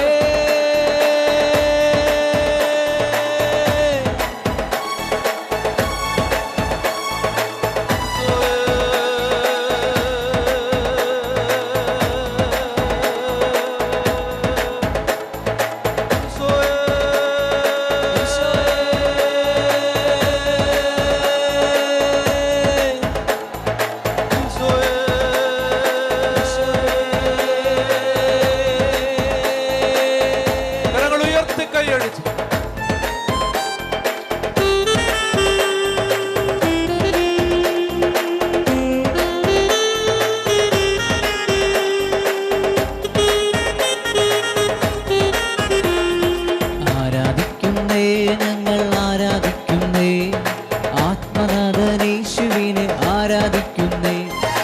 ആരാധിക്കുന്നേ, ഞങ്ങൾ ആരാധിക്കുന്നേ, ആത്മനാഥനേശുവിനെ ആരാധിക്കുന്നേ. ആരാധിക്കുന്നേ, ഞങ്ങൾ ആരാധിക്കുന്നേ, ആത്മാവിലും സത്യത്തിലും ആരാധിക്കുന്നേ.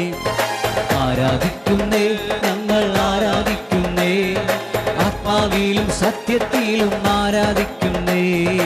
ആരാധന, ആരാധന, ആത്മാവിലും സത്യത്തിലും ആരാധന.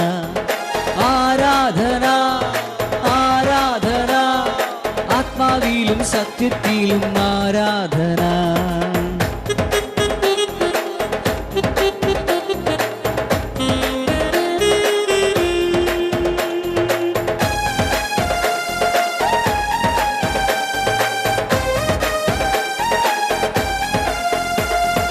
ഹല്ലേലൂയ ഹല്ലേലൂയ ഗീതം പാടിടാം, ഹല്ലേലൂയ ഗീതം പാടി ആരാധിച്ചിടാം.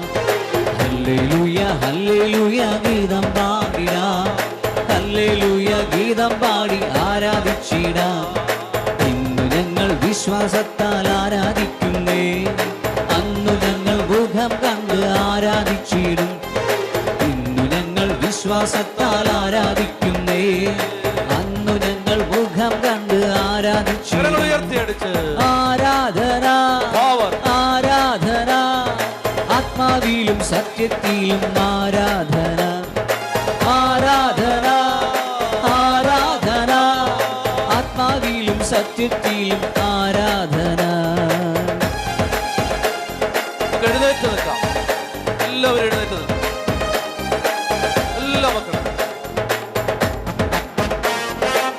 എല്ലാം മറന്ന് പാടി ആടി ആരാധിച്ചു. എല്ലാം മറന്ന് സർവശക്തനായ ദൈവം തന്റെ ഏകജാതനെ നൽകാൻ തക്ക വിധം ലോകത്തെ അത്രമാത്രം സ്നേഹിച്ച ദൈവം, അവനിൽ വിശ്വസിക്കുന്ന ഒരുവൻ പോലും നശിച്ചു പോകാതിരിക്കാൻ തന്റെ ഏകജാതനെ നൽകാൻ തക്ക വിധം ലോകത്തെ അത്രമാത്രം സ്നേഹിച്ച ദൈവം.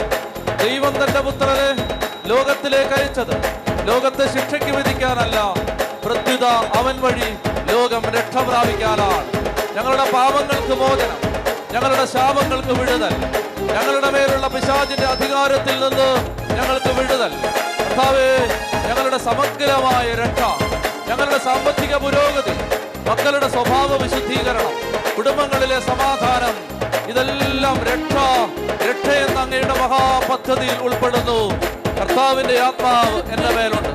ദരിദ്രരെ സുവിശേഷം അറിയിക്കാൻ അവിടുന്ന് തന്നെ അഭിഷേകം ചെയ്തിരിക്കുന്നു. അന്ധർക്ക് കാഴ്ച, ബധിരർക്ക് കേൾവി, അടിച്ചമർത്തപ്പെട്ടവർക്ക് സ്വാതന്ത്ര്യം, കർത്താവിന് സ്വീകാര്യമായ വത്സരം. കർത്താവേ, ഈ ജനത്തിന്റെ സകല ബന്ധനങ്ങളും അങ്ങയുടെ കുരിശിനാൽ അങ്ങ് ഏറ്റെടുത്തു. പാപങ്ങളെല്ലാം ഏറ്റെടുത്തു, രോഗങ്ങളെല്ലാം ഏറ്റെടുത്തു, ശാപങ്ങളെല്ലാം ഏറ്റെടുത്തു, തടസ്സങ്ങളും പ്രതിബന്ധങ്ങളും ഏറ്റെടുത്തു, ശിക്ഷകളും ശാപങ്ങളും ഏറ്റെടുത്തു. അബ്രഹാമിന്റെ അനുഗ്രഹം വിജാതീയരിലേക്ക് വ്യാപിക്കേണ്ടതിനാണ് അങ്ങ് ശപിക്കപ്പെട്ടവനെ പോലെ കുരിശിൽ തൂങ്ങിക്കിടന്നത്. കർത്താവേ, കുരിശെന്ന ബലിപീഠത്തിൽ അങ്ങ് ബലിവസ്തുവായി മാറിയത് ഞങ്ങളുടെ ശാപത്തിൽ നിന്ന് ഞങ്ങൾ വിടുവിക്കപ്പെട്ട് ഞങ്ങൾ അനുഗ്രഹത്തിലേക്ക് മാറാനാണ്. അബ്രഹാമിന്റെ അനുഗ്രഹം നീ ഒരു അനുഗ്രഹമായിരിക്കും. നിന്നെ ഞാൻ വലിയൊരു ജനതയാക്കും, നിന്റെ പേര് ഞാൻ മഹത്തമമാക്കും. നിന്നെ അനുഗ്രഹിക്കുന്നവരെ ഞാൻ അനുഗ്രഹിക്കും. നിന്നിലൂടെ ഭൂമുഖത്തെ വംശങ്ങളെല്ലാം അനുഗ്രഹിക്കപ്പെടും. മാമോദീസ സ്വീകരിച്ച സകല മക്കളും അബ്രഹാമിനെ പോലെ അനുഗ്രഹിക്കപ്പെട്ടവരാണ്. നിന്റെ മേൽ ശാപമില്ല, നീ അനുഗ്രഹിക്കപ്പെട്ടവരാണ്, നീ അനുഗ്രഹിക്കപ്പെട്ടവളാണ്. കർത്താവേ, കുരിശിലൊഴുകിയ അനുഗ്രഹത്തിന്റെ ശക്തി കുരിശിൽ നിന്ന് ഞങ്ങളിലേക്ക് ഒഴുകട്ടെ, ഈ പരിശുദ്ധ കുമാരിയിൽ നിന്ന് ഒഴുകട്ടെ. ഉച്ചത്തിൽ വിളിക്കുന്ന ഈശോയേ, ഈശോയേ,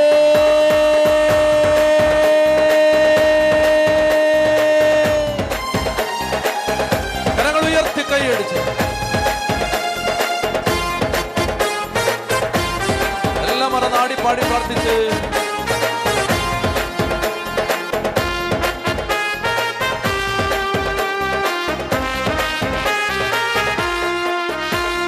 യേശു തന്റെ ജീവൻ കൊടുത്ത് എന്നെ അവൻ വീണ്ടെടുത്തു. തന്റെ രക്തം കൊടുത്ത് എന്നെ അവൻ സ്വന്തമെടുത്തു. യേശു തന്റെ ജീവൻ കൊടുത്ത് എന്നെ അവൻ വീണ്ടെടുത്തു.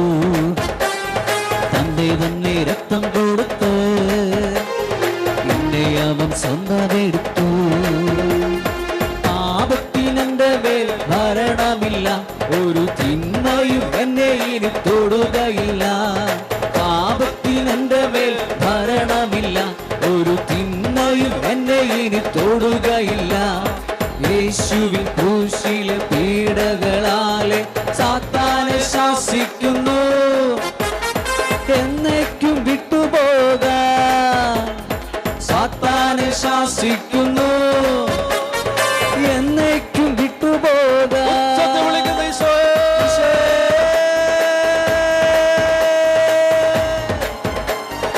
ഈശോയേ, ഈശോയേ.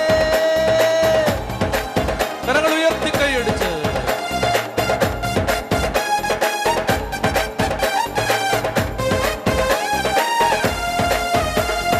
യേശു തന്റെ അടിപ്പിണരാൻ എന്റെ രോഗങ്ങളേറ്റെടുത്തു, അവനേറ്റ പീഡകളാൽ സൗഖ്യത്തിൽ ശക്തി പകർന്നു. യേശു തന്റെ അടിപ്പിണരാൻ എന്റെ രോഗങ്ങളേറ്റെടുത്തു, അവനേറ്റ പീഡകളാൽ സൗഖ്യത്തിൽ ശക്തി പകർന്നു. രോഗത്തിനെന്റെ മേൽ ഭരണമില്ല, ഇനി ദുരിതങ്ങളിൽ ഞാൻ പതറുകില്ല. രോഗത്തിനെന്റെ മേൽ ഭരണമില്ല, ഇനി ദുരിതങ്ങളിൽ ഞാൻ പതറുകില്ല. യേശുവിൻ ക്രൂശിലെ പീഡകളാല് രോഗത്തെ ശാസിക്കുന്നു, എന്നേക്കും വിട്ടുപോകാം. രോഗത്തെ ശാസിക്കുന്നു, എന്നേക്കും വിട്ടുപോകാം.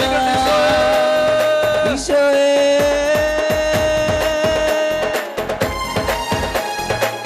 power in the mighty name of Jesus, power in the mighty name of Jesus, power in the mighty name of Jesus, the name of Father, Son and Holy Spirit, by the authority and power given to the Holy Catholic Apostolic Church, we bind and cast out all evil spirits in the mighty name of Jesus.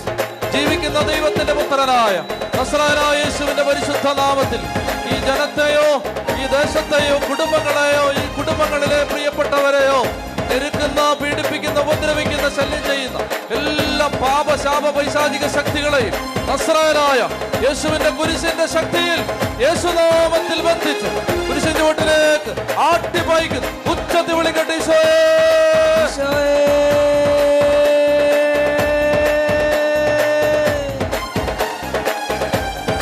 ഈശോയേ. പാപത്തിന്റെ കെട്ടഴിയട്ടെ, രോഗത്തിന്റെ കെട്ടഴിയട്ടെ, തിന്മയുടെ ബന്ധനങ്ങൾ അഴിയട്ടെ. യേശുവിന്റെ പരിശുദ്ധ കുരിശിൽ നിന്നൊഴുകിയ തിരുരക്തത്താൽ മാറാരോഗങ്ങൾ, മാറാവ്യാധികൾ വിട്ടുപോകട്ടെ, തടസ്സങ്ങൾ മാറട്ടെ, പ്രതികൂലങ്ങൾ മാറട്ടെ, ദാരിദ്ര്യം മാറട്ടെ, കടക്കണികൾ മാറട്ടെ, ജീവിതം അഭിവൃദ്ധിപ്പെടട്ടെ, കുടുംബം ഉയരട്ടെ, മക്കൾ അഭിഷേകം പ്രാപിക്കട്ടെ, മക്കളുടെ കുടുംബ ജീവിതം അനുഗ്രഹിക്കപ്പെടട്ടെ. ഉച്ചത്തിൽ വിളിക്കുന്ന ഈശോയേ,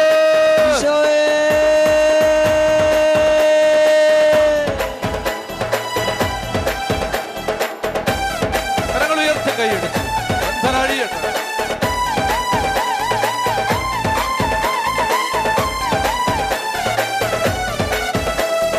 ബന്ധനമഴിയട്ടെ, കെട്ടുകൾ പൊട്ടട്ടെ, ബന്ധനമഴിയട്ടെ, കെട്ടുകൾ പൊട്ടട്ടെ, ബന്ധനമഴിയട്ടെ, കെട്ടുകൾ പൊട്ടട്ടെ, ബന്ധനമഴിയട്ടെ, കെട്ടുകൾ പൊട്ടട്ടെ. പാപത്തിന്റെ ചങ്ങലയെല്ലാം പൊട്ടി തകർന്നു പോകട്ടെ, പാപത്തിന്റെ ചങ്ങലയെല്ലാം പൊട്ടി തകർന്നു പോകട്ടെ, സാത്താന്റെ ചങ്ങലയെല്ലാം പൊട്ടി തകർന്നു പോകട്ടെ, സാത്താന്റെ ചങ്ങലയെല്ലാം പൊട്ടി തകർന്നു പോകട്ടെ. അടിമച്ചങ്ങല പൊട്ടട്ടെ, യേശു രക്തത്താൽ. അടിമച്ചങ്ങല പൊട്ടട്ടെ യേശുനാമത്തിൽ, അടിമച്ചങ്ങല പൊട്ടട്ടെ, യേശുനാമത്താൽ. അടിമച്ചങ്ങല പൊട്ടട്ടെ യേശുനാമത്തിൽ. ബന്ധനമഴിയട്ടെ, കെട്ടുകൾ പൊട്ടട്ടെ, ബന്ധനമഴിയട്ടെ, കെട്ടുകൾ പൊട്ടട്ടെ, ബന്ധനമഴിയട്ടെ, കെട്ടുകൾ പൊട്ടട്ടെ, ബന്ധനമഴിയട്ടെ, കെട്ടുകൾ പൊട്ടട്ടെ. കരങ്ങൾ ഉയർത്തി കൈയടിച്ച്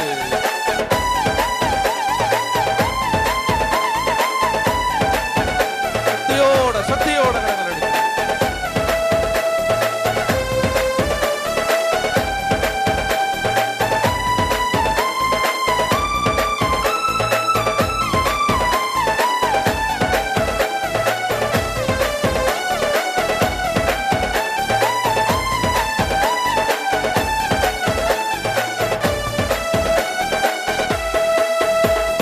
വിടുതൽ നൽകണമേ പരിശുദ്ധാത്മാവേ, വിടുതൽ നൽകണമേ പരിശുദ്ധാത്മാവേ, അഴിക്കണേ പരിശുദ്ധാത്മാവേ. സൗഖ്യം നൽകണമേ പരിശുദ്ധാത്മാവേ. സൗഖ്യം നൽകണമേ പരിശുദ്ധാത്മാവേ. ശക്തി നൽകണമേ പരിശുദ്ധാത്മാവേ. ശക്തി നൽകണമേ പരിശുദ്ധാത്മാവേ. കൃപകൾ നൽകണമേ പരിശുദ്ധാത്മാവേ. വിടുതൽ നൽകണമേ പരിശുദ്ധാത്മാവേ. ബന്ധനമഴിയട്ടെ കെട്ടുകൾ പൊട്ടട്ടെ. ബന്ധനമഴിയട്ടെ കെട്ടുകൾ പൊട്ടട്ടെ. ബന്ധനമഴിയട്ടെ കെട്ടുകൾ പൊട്ടട്ടെ. ബന്ധനമഴിയട്ടെ കെട്ടുകൾ പൊട്ടട്ടെ. രണ്ട് കരങ്ങൾ ഉയർത്തി ശക്തിയോട് ഉച്ചത്തിൽ വിളിച്ച ഈശോയേ. ഈശോയേ.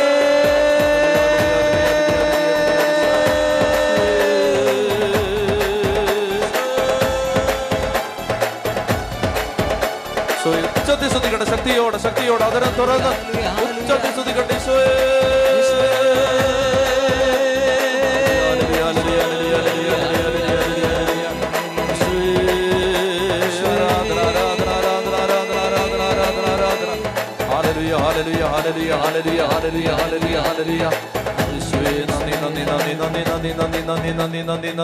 അതിനെ തുറന്ന് ഹാലേലുയാ. പരിശുദ്ധ പരമ ദിവ്യകാരുണ്യത്തിന് എന്നേരവും ആരാധനയും സ്തുതിയും പുകഴ്ചയും ഉണ്ടായിരിക്കട്ടെ. കണ്ണുകൾ അടച്ച എല്ലാ മക്കളും പ്രാർത്ഥിക്കുക.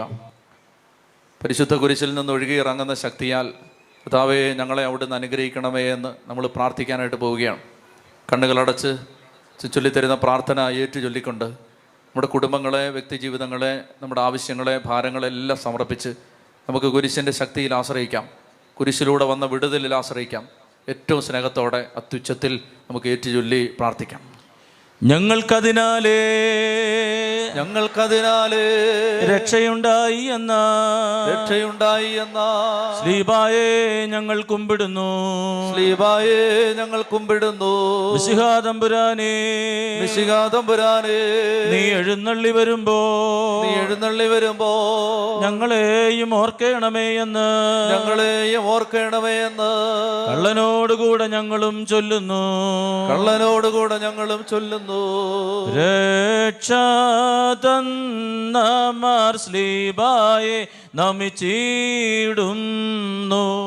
നിന്നാഗമനെ ഓർത്തിടേണം എന്നെ നാഥ. ഏവം കള്ളൻ ചൊന്ന പോലെ യാചിക്കും നേ. ഞങ്ങൾക്കതിനാലേ രക്ഷയുണ്ടായി എന്ന ശ്ലീബായെ ഞങ്ങൾ കുമ്പിടുന്നു. മിശിഹാ തമ്പുരാനേ, നീ എഴുന്നള്ളി വരുമ്പോ ഞങ്ങളെയും ഓർക്കണമേ എന്ന് കള്ളനോടുകൂടെ ഞങ്ങളും ചൊല്ലുന്നു. രക്ഷാതന്നമാർ ശ്ലീബായെ നമിച്ചിടുന്നു. നിന്നാഗമനെ ഓർത്തിടേണം എന്നെ നാഥ.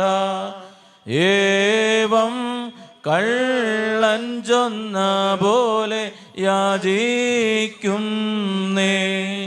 ഞങ്ങൾക്കതിനാലേ രക്ഷയുണ്ടായി എന്ന ശ്ലീബായെ ഞങ്ങൾ കുമ്പിടുന്നു. മിശിഹാ തമ്പുരാനേ, നീ എഴുന്നള്ളി വരുമ്പോ ഞങ്ങളെയും ഓർക്കണമേ എന്ന് കള്ളനോടുകൂടെ ഞങ്ങളും ചൊല്ലുന്നു. രക്ഷാതന്നമാർ ശ്ലീബായെ നമിച്ചിടുന്നു. നിന്നാഗമനെ ഓർത്തിടേണം എന്നെ നാഥ. ഏവം കള്ളൻ ചൊന്ന പോലെ യാചിക്കും നേ. ഞങ്ങൾക്കതിനാലേ രക്ഷയുണ്ടായി എന്ന സ്ലീബായെ ഞങ്ങൾ കുമ്പിടുന്നു. മിശിഹാ തമ്പുരാനേ, നീ എഴുന്നള്ളി വരുമ്പോ ഞങ്ങളെയും ഓർക്കണമേ എന്ന് കള്ളനോടുകൂടെ ഞങ്ങളും ചൊല്ലുന്നു. രക്ഷാതന്നമാർ സ്ലീബായെ നമിച്ചിടുന്നു. നിന്നാഗമനേവോ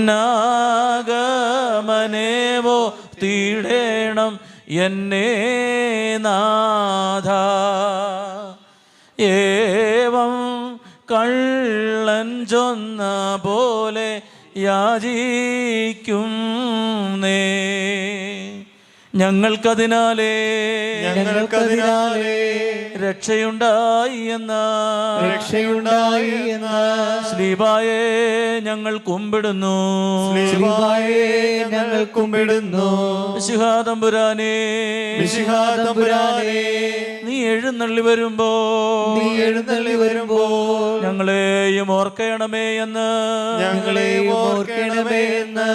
കള്ളനോടുകൂടെ ഞങ്ങളും ചൊല്ലുന്നു.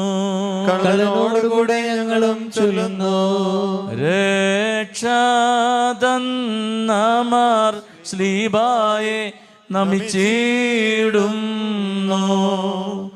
നിന്നാഗമനേവോ തീടേണം എന്നെ നാഥ. ഏവം കള്ളൻ ചൊന്ന പോലെ യാചിക്കും നേ. ഞങ്ങൾക്കതിനാലേ രക്ഷയുണ്ടായി എന്ന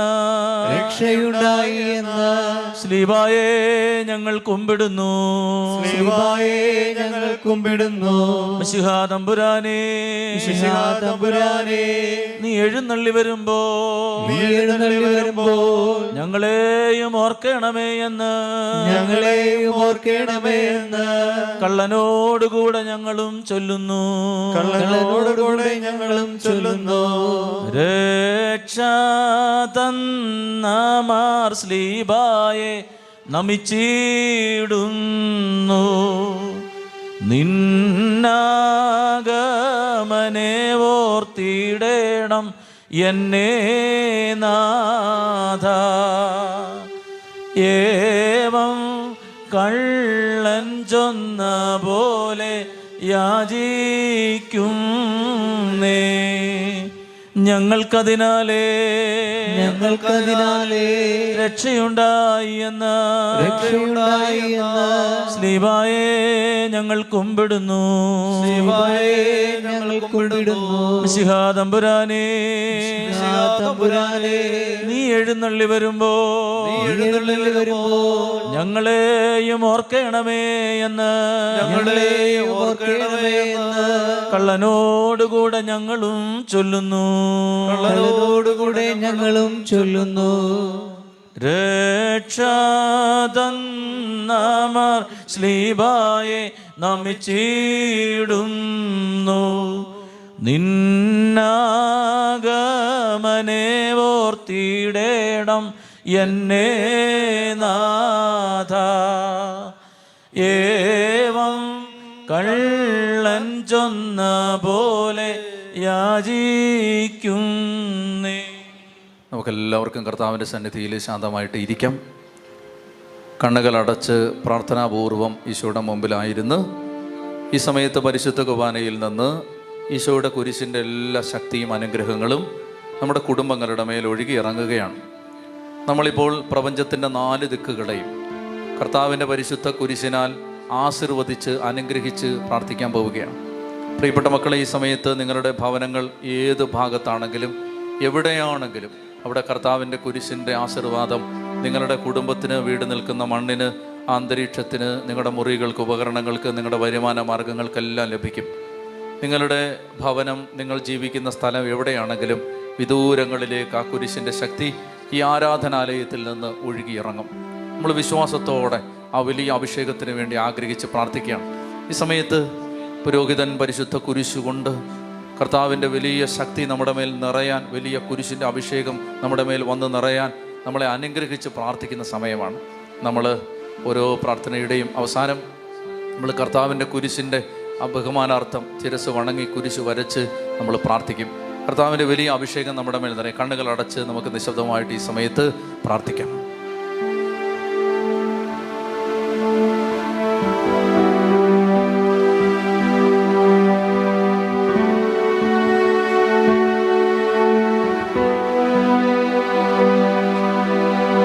നമുക്ക് എഴുന്നേറ്റ് നിൽക്കാം.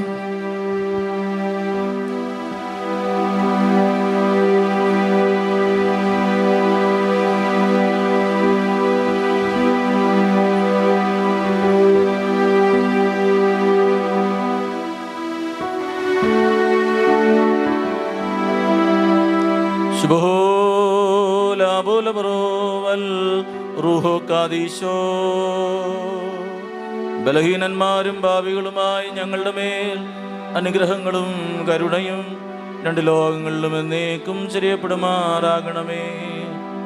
മനുഷ്യവർഗത്തിൻ്റെ രക്ഷയ്ക്ക് വേണ്ടി ക്രൂശിക്കപ്പെട്ട ഞങ്ങളുടെ മിശിഹാ തമ്പുരാനേ, പരിശുദ്ധ ശ്ലീബാ ഞങ്ങൾക്ക് സമാധാനത്തിൻ്റെ അടയാളവും വിജയത്തിൻ്റെ പതാകയും രക്ഷയുടെ ആയുധവും ആയിരിക്കണമേ.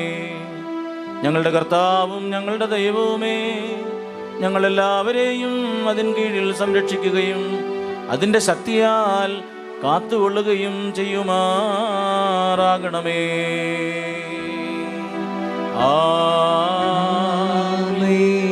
കർത്താവേ, അധർമ്മികൾ അങ്ങയെ സ്ലീബായിൽ തറച്ചു.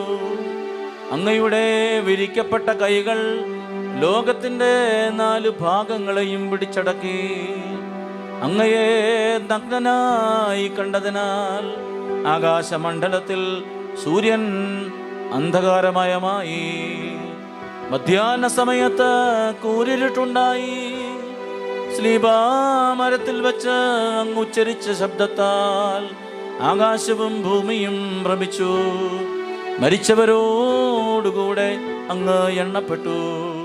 കമറിൽ നിന്ന് അങ്ങ് ഉയർത്തെഴുന്നേറ്റ് വീണുകിടന്ന ആദാമിനെ എഴുന്നേൽപ്പിക്കുവാൻ തിരുമനസ്സായി. നഷ്ടപ്പെട്ട സൗഭാഗ്യം അവന് അങ്ങ് തിരികെ കൊടുത്തു. രക്ഷകനും കൃപാനിധിയുമായ കർത്താവേ, അവിടുത്തെ കരുണ എത്രയോ മഹനീയമാകുന്നു. നീ എനിക്ക് രക്ഷയുടെ പരിച നൽകി.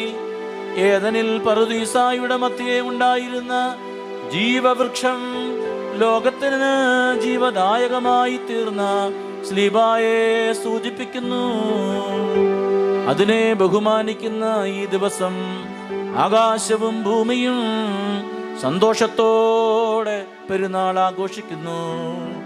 അവയോട് ചേർന്ന് നമുക്കും ഉദ്ഘോഷിക്കാം. കുറിയേ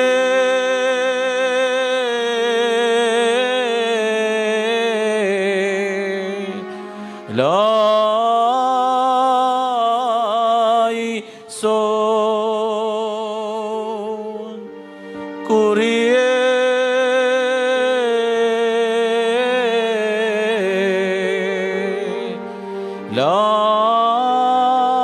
ലായി സോ കുറിയേ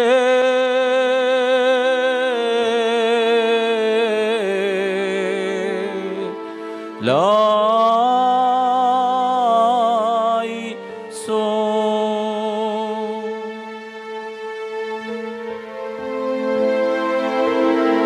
ദൈവമായ കർത്താവേ, മത്സരബുദ്ധിയായ സാത്താന്റെ എല്ലാ വിനാശകരമായ തന്ത്രങ്ങളിൽ നിന്നും ദുരാഗ്രഹികളായ ദുഷ്ടന്മാരുടെ തിന്മയിൽ നിന്നും വിജയപ്രദമായ സ്ലീബായുടെ അടയാളത്താൽ ഈ സമൂഹത്തെ അങ്ങ് കാത്തുകൊള്ളണമേ.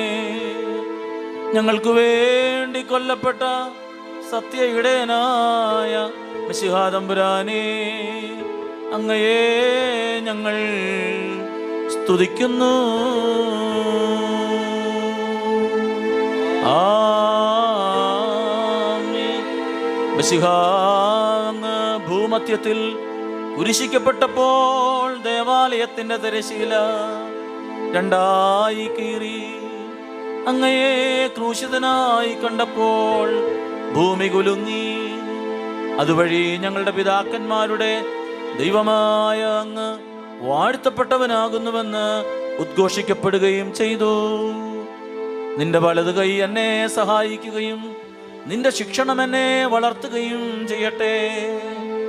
ഇസഹാക്കിനെ മരണത്തിൽ നിന്ന് രക്ഷിക്കുവാൻ ആട്ടിൻകുട്ടിയെ പ്രദാനം ചെയ്ത വൃക്ഷം സർവലോകത്തെയും രക്ഷിക്കുവാൻ അർപ്പിക്കപ്പെട്ട കുഞ്ഞാടിന്റെ സ്ലീബായെ സൂചിപ്പിക്കുന്നു. അതിനെ ബഹുമാനിക്കുന്ന ഈ ദിവസം ആകാശവും ഭൂമിയും സന്തോഷത്തോടെ പെരുന്നാൾ ആഘോഷിക്കുന്നു. അവയോട് ചേർന്ന് നമുക്കും ഉദ്ഘോഷിക്കാം. കുറിയേ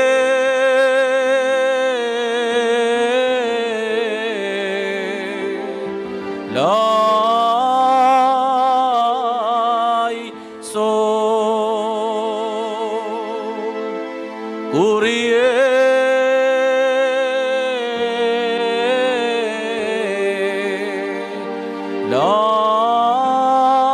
ലായി സോ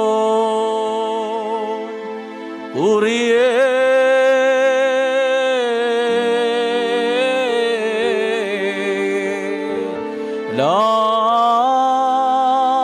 ലായി സോ.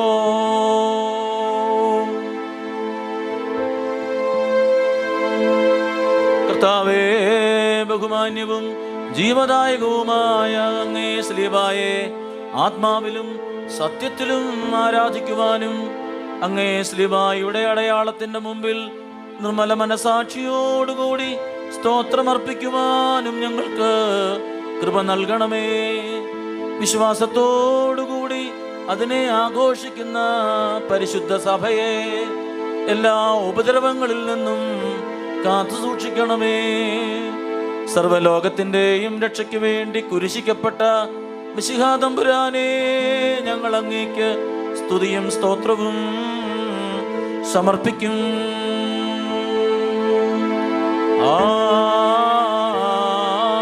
ആമേൻ.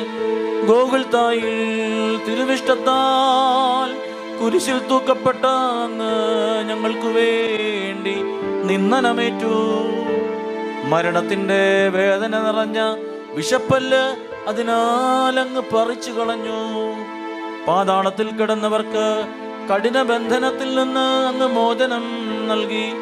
ജയഗീതങ്ങളോടും ആത്മീയ ഗാനങ്ങളോടും കൂടെ ഞങ്ങൾ അവിടുത്തെ മുമ്പാകെ വന്ദിക്കുന്നു. നിന്നാൽ ഞങ്ങളുടെ ശത്രുക്കളെ ഞങ്ങൾ വീഴ്ത്തും. ഇടയനായ യാക്കോബ് തഴുകി വന്നിച്ച ദണ്ഡ് സ്ലീബായെ സൂചിപ്പിക്കുന്നു. നമ്മുടെ ഇടയനായ മിശിഹാ തമ്പുരാൻ മരണത്തിന് വിധേയനായി അതിനെ കൊല്ലുകയും പാതാളത്തെ നിശേഷം നശിപ്പിക്കുകയും ചെയ്തു. കുരിശിനെ ബഹുമാനിക്കുന്ന ഈ ദിവസം ആകാശവും ഭൂമിയും സന്തോഷത്തോടെ പെരുന്നാൾ ആഘോഷിക്കുന്നു. അവയോട് ചേർന്ന് നമുക്കും ഉദ്ഘോഷിക്കാം. കുറിയേ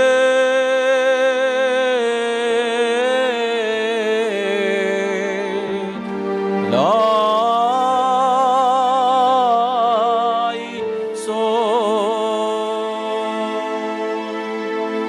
കുറിയേ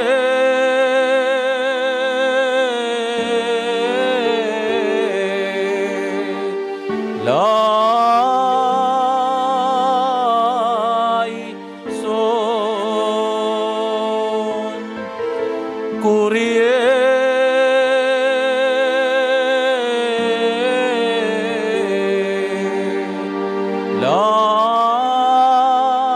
ലായി സോ.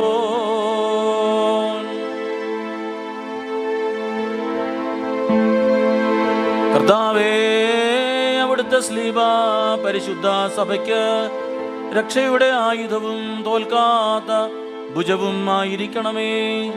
അവളോട് മത്സരിക്കുന്ന എല്ലാ ആന്തരിക സൈന്യങ്ങളെയും അതിനാൽ തോൽപ്പിക്കണമേ. അതിലെ ഇടയന്മാരും ഉപദേഷ്ടാക്കളും അതിനാൽ ശ്രേഷ്ഠത പ്രാപിച്ച പരിശുദ്ധാത്മശക്തിയാൽ സന്തോഷിക്കുവാനിടയാകണമേ. ആചാര്യന്മാരും ശുശ്രൂഷകരും വെടിപ്പോടുകൂടി ശുശ്രൂഷ ചെയ്യുവാനും ഭരണാധിപന്മാരും സൈന്യവും ശാന്തതയിലും സമാധാനത്തിലും വർത്തിക്കുവാനും എല്ലാ വിശ്വാസികളും നന്മകളിൽ സമൃദ്ധിയുള്ളവരായി തീരുവാനും ഇടയാക്കണമേ.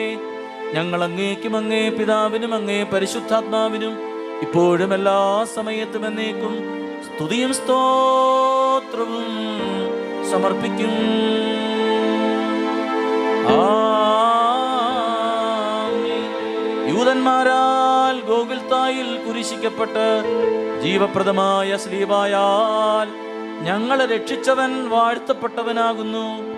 നീ എഴുന്നള്ളുമ്പോൾ ഞങ്ങളെയും ഓർക്കണമേ എന്ന് വലതുഭാഗത്തെ കള്ളനോടൊപ്പം ഞങ്ങളും സന്തോഷപൂർവം പറയുന്നു. ഇതിനാൽ ഞങ്ങളെല്ലാവരും നിരന്തരം അങ്ങേ വന്ദിക്കുന്നു. ഞങ്ങളുടെ ശത്രുക്കളിൽ നിന്ന് ഞങ്ങളെ നീ രക്ഷിച്ചു. ലോകത്തിൻ്റെ നിലനിൽപ്പിനു വേണ്ടി നോഹയുടെ കാലത്ത് ജീവജാലങ്ങളെ സംരക്ഷിച്ച പെട്ടകം നവജീവന്റെ സുവിശേഷം ലോകത്തിന് നൽകിയ ശ്ലീബായെ സൂചിപ്പിക്കുന്നു. അതിനെ വന്ദിക്കുന്ന ഈ ദിവസം ആകാശവും ഭൂമിയും സന്തോഷത്തോടെ പെരുന്നാൾ ആഘോഷിക്കുന്നു. അവയോട് ചേർന്ന് നമുക്കും ഉദ്ഘോഷിക്കാം. കുറിയേ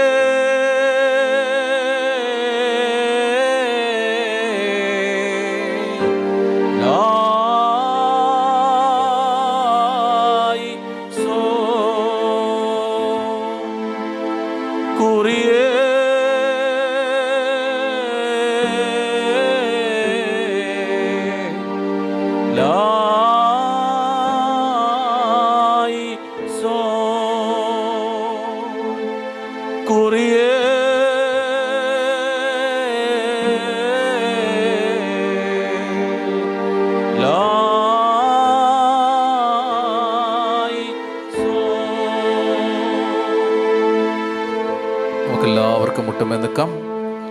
ഈശോയുടെ പരിശുദ്ധ കുരിശിൽ നിന്ന് നാം സ്വീകരിച്ച വലിയ അനുഗ്രഹത്തിൻ്റെ ഒടുവിൽ പരിശുദ്ധ കുർബാനയുടെ ആശീർവാദം നമ്മൾ സ്വീകരിക്കുകയാണ്. മുട്ടുമേ നിന്നുകൊണ്ട് ഈ സമയത്ത് നമ്മുടെ എല്ലാ വ്യക്തിപരമായ നിയോഗങ്ങളെ സമർപ്പിച്ച് പ്രാർത്ഥിക്കുകയാണ്. നമ്മുടെ കുടുംബങ്ങളിൽ നിന്ന് കടന്നു വന്ന എല്ലാ മക്കളുടെ മേലും കർത്താവിൻ്റെ വലിയ അനുഗ്രഹം ഉണ്ടായി. ദൈവസ്നേഹവും കരുണയും നമ്മുടെ മേൽ പ്രകടിപ്പിച്ചു. രണ്ട് കരങ്ങൾ ഈശോയിലേക്ക് നീട്ടിപ്പിടിക്കാം. ഏറ്റവും സ്നേഹത്തോടെ ഹൃദയം തുറന്ന് അത്യുച്ചത്തിൽ ഉച്ചത്തിൽ നമുക്ക് ഈശോയെ വിളിച്ച് പ്രാർത്ഥിക്കാം. ഹൃദയം തുറന്ന് ഉച്ചത്തിൽ വിളിക്കുന്ന ഈശോയെ,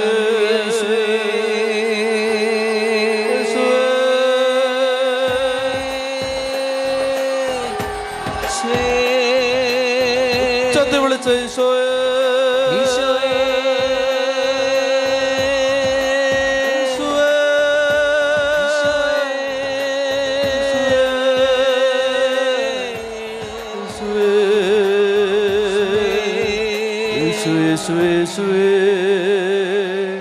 ആരാധന ആരാധന ആരാധന ആരാധന ആരാധന ആരാധന. പരിശുദ്ധ പരമദിവ്യകാരുണ്യത്തിന് നേരവും ആരാധനയും സ്തുതിയും പുകഴ്ചയും ഉണ്ടായിരിക്കട്ടെ. പരിശുദ്ധ പരമദിവ്യകാരുണ്യത്തിന് നേരവും ആരാധനയും സ്തുതിയും പുകഴ്ചയും പരിശുദ്ധ പരമദിവ്യകാരുണ്യത്തിന് നേരവും ആരാധനയും സ്തുതിയും പുകഴ്ചയും ഉണ്ടായിരിക്കട്ടെ.